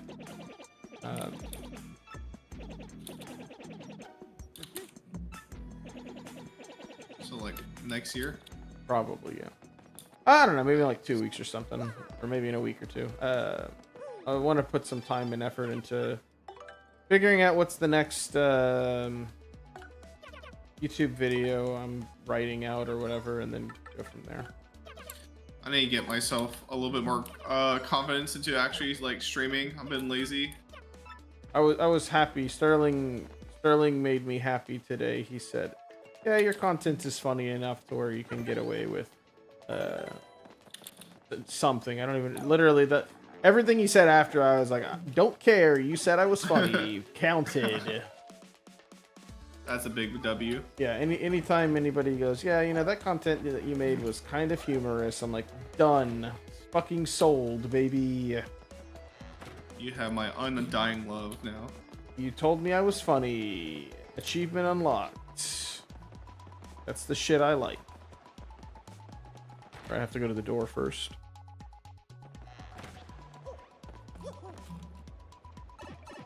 And I don't know. I have an excessively rough proof of concept. Not even a rough draft. Like, I have an outline in my brain of how I want to do the next video, but there's gonna be a lot of work to be done with that before I finish it. What is it about? Yu-Gi-Oh! The modern format and the last 2 ban lists and some stuff that's coming right down the line later, either this year or the start of next, with the arrival of the Blue Eyes structure deck and some releases that are going to be happening in actually in 6 weeks that will completely invalidate some of the ban list hits that we just recently saw. Oh, that's good. Yeah. I'm glad they're keeping their game alive. Yeah, me too. Yeah, they are getting pretty close. Like, yep. They're pissing quite a bit of people off.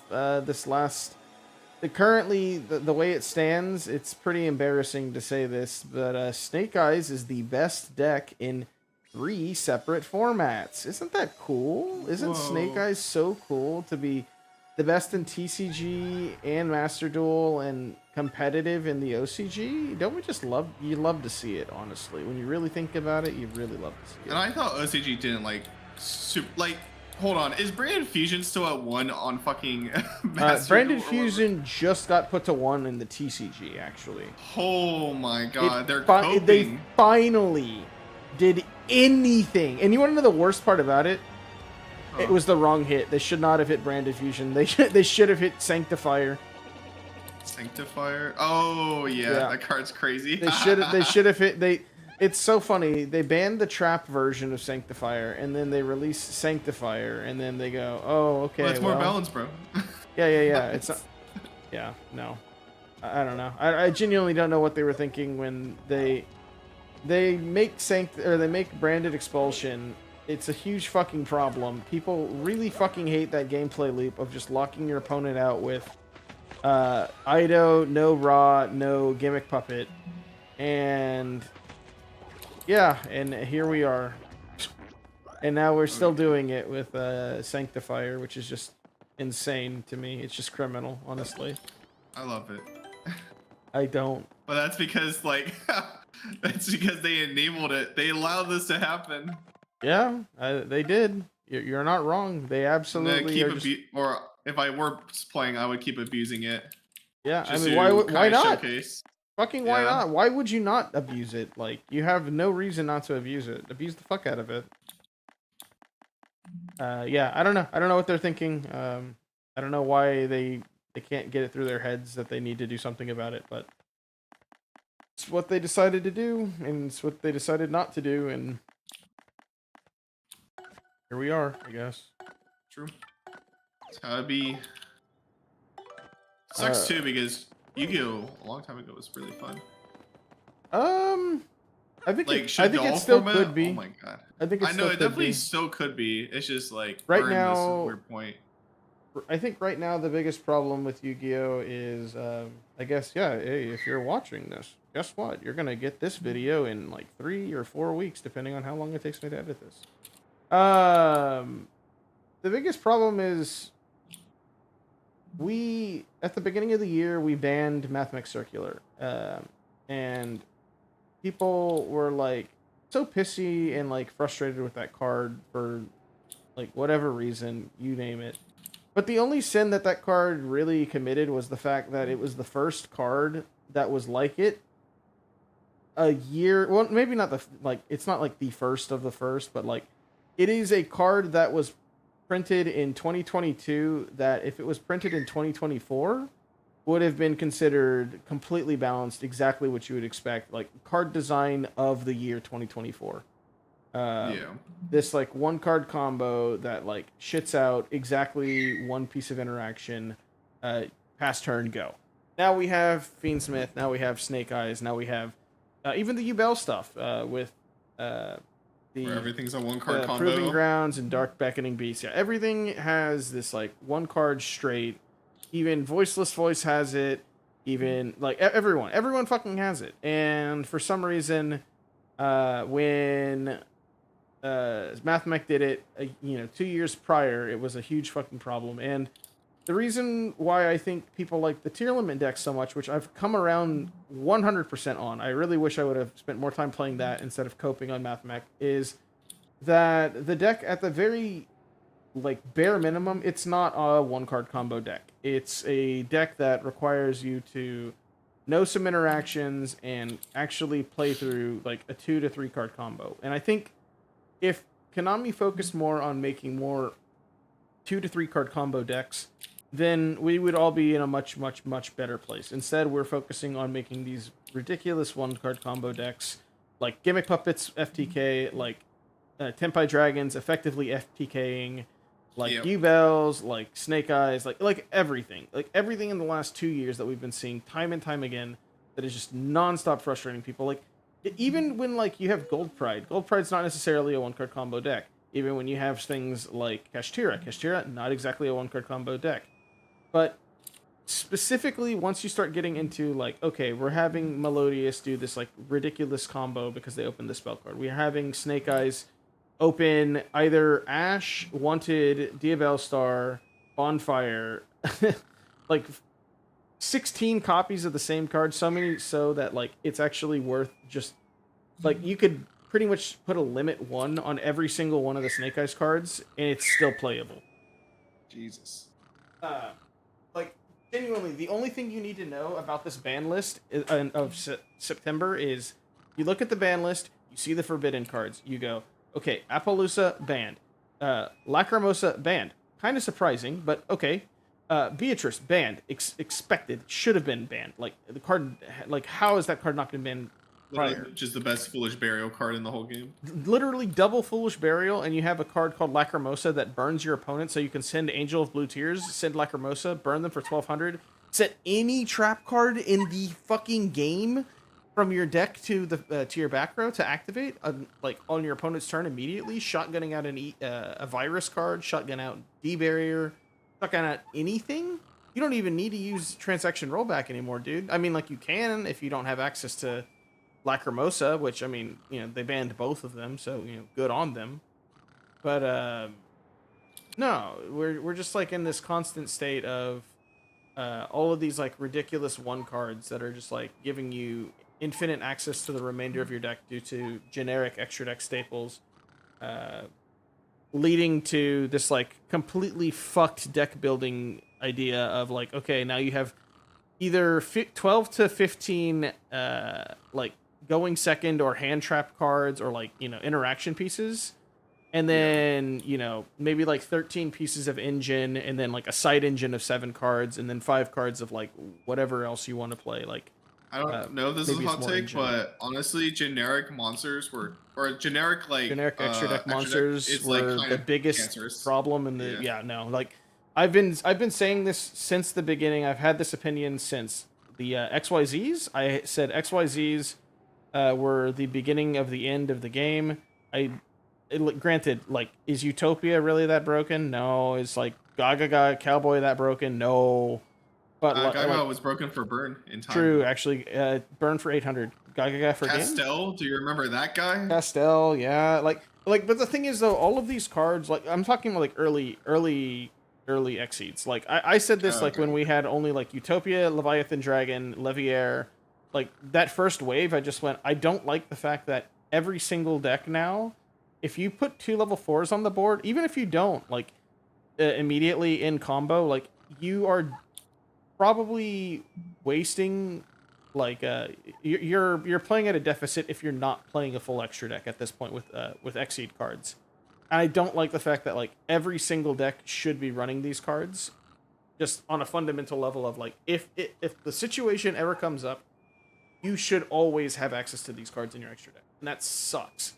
And then it got worse because then you go, okay, Link monsters. You have how many Link ones have to be banned before we realize that this is just like a thing that should never exist. Oh, it's okay though, because now we have a Blue Eyes deck that's going to be coming out in the OCG in September, or this month rather, that has like 1-card Magia combos, that has these like ridiculous, like fucking crazy lines that you can take because they have a Link 1. They have access to a Link 1. They have access to this like ridiculous combo line because they opened up any singular card in their deck that gets them into the Link 1. Okay, fucking amazing, fantastic. And what did we learn from the Fiendsmith? The Fiendsmith also has a Link 1. Okay, fantastic. You love to see it. Granted, it's you have new to field zone, bro. Or field spell. I mean, kinda, yeah. I mean, not.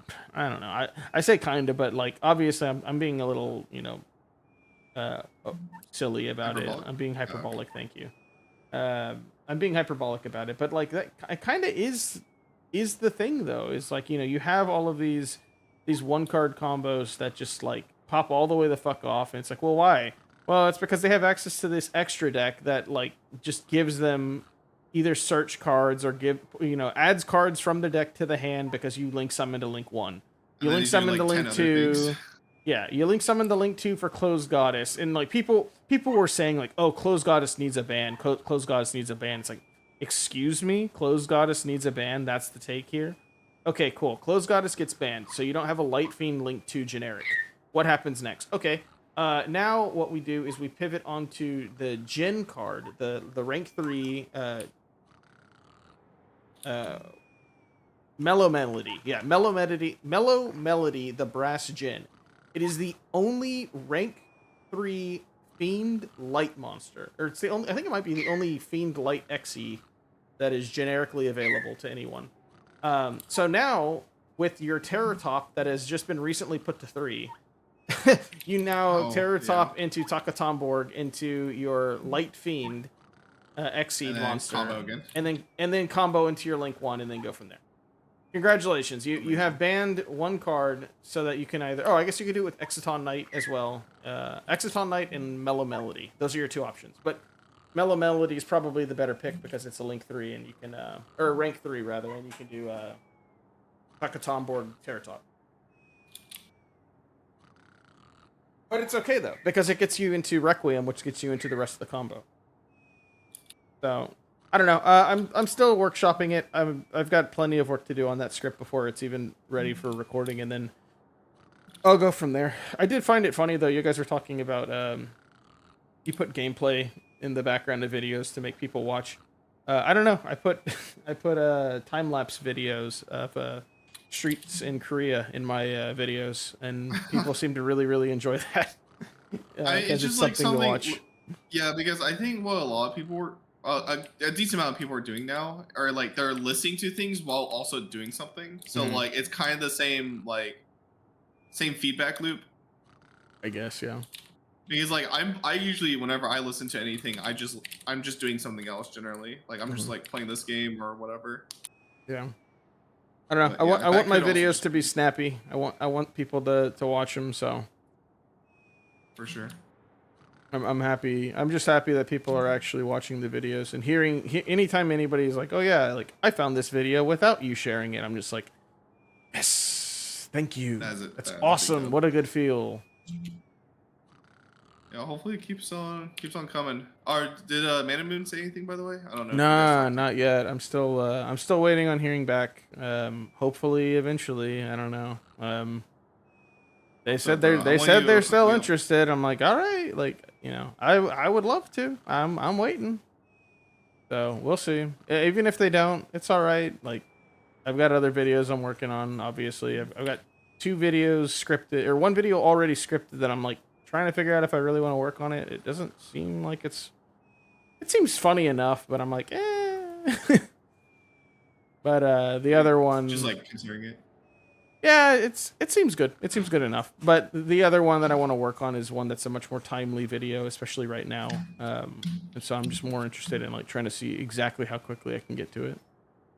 For sure. I think one of my friends mentioned this to me, but I think I jumped into making YouTube videos a little too quickly.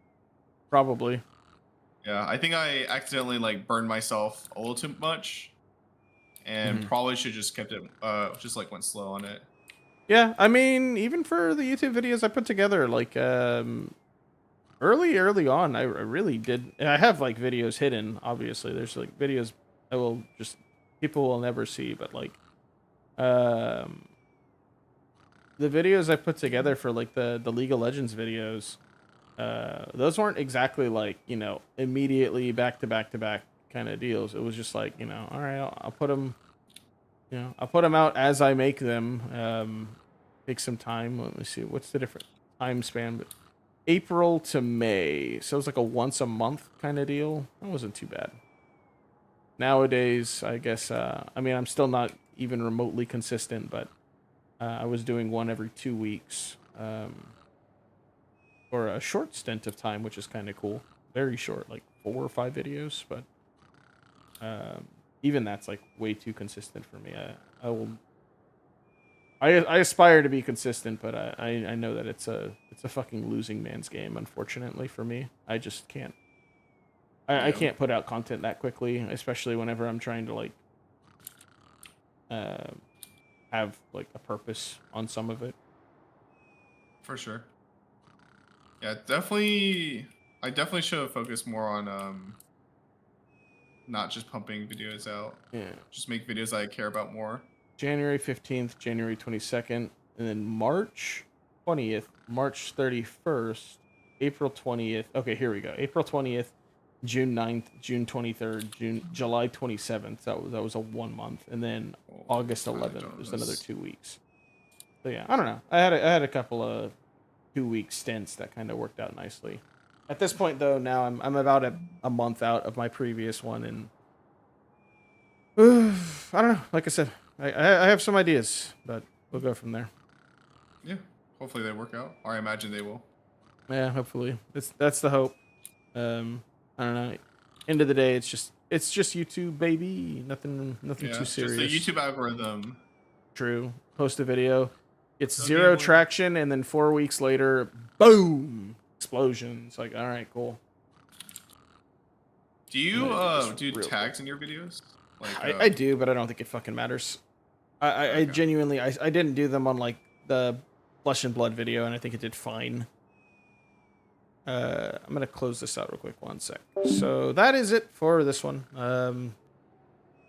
Yeah, I don't know. Thanks for watching. If you did watch all of that, yeah, like I said, there are some videos that I'm working on. We'll get to them when we get to them, but I do kind of want to be punctual on the next Yu-Gi-Oh one. And then we'll go from there. I really don't know how many more Yu-Gi-Oh videos I'm going to be making. Not a lot to talk about in the format.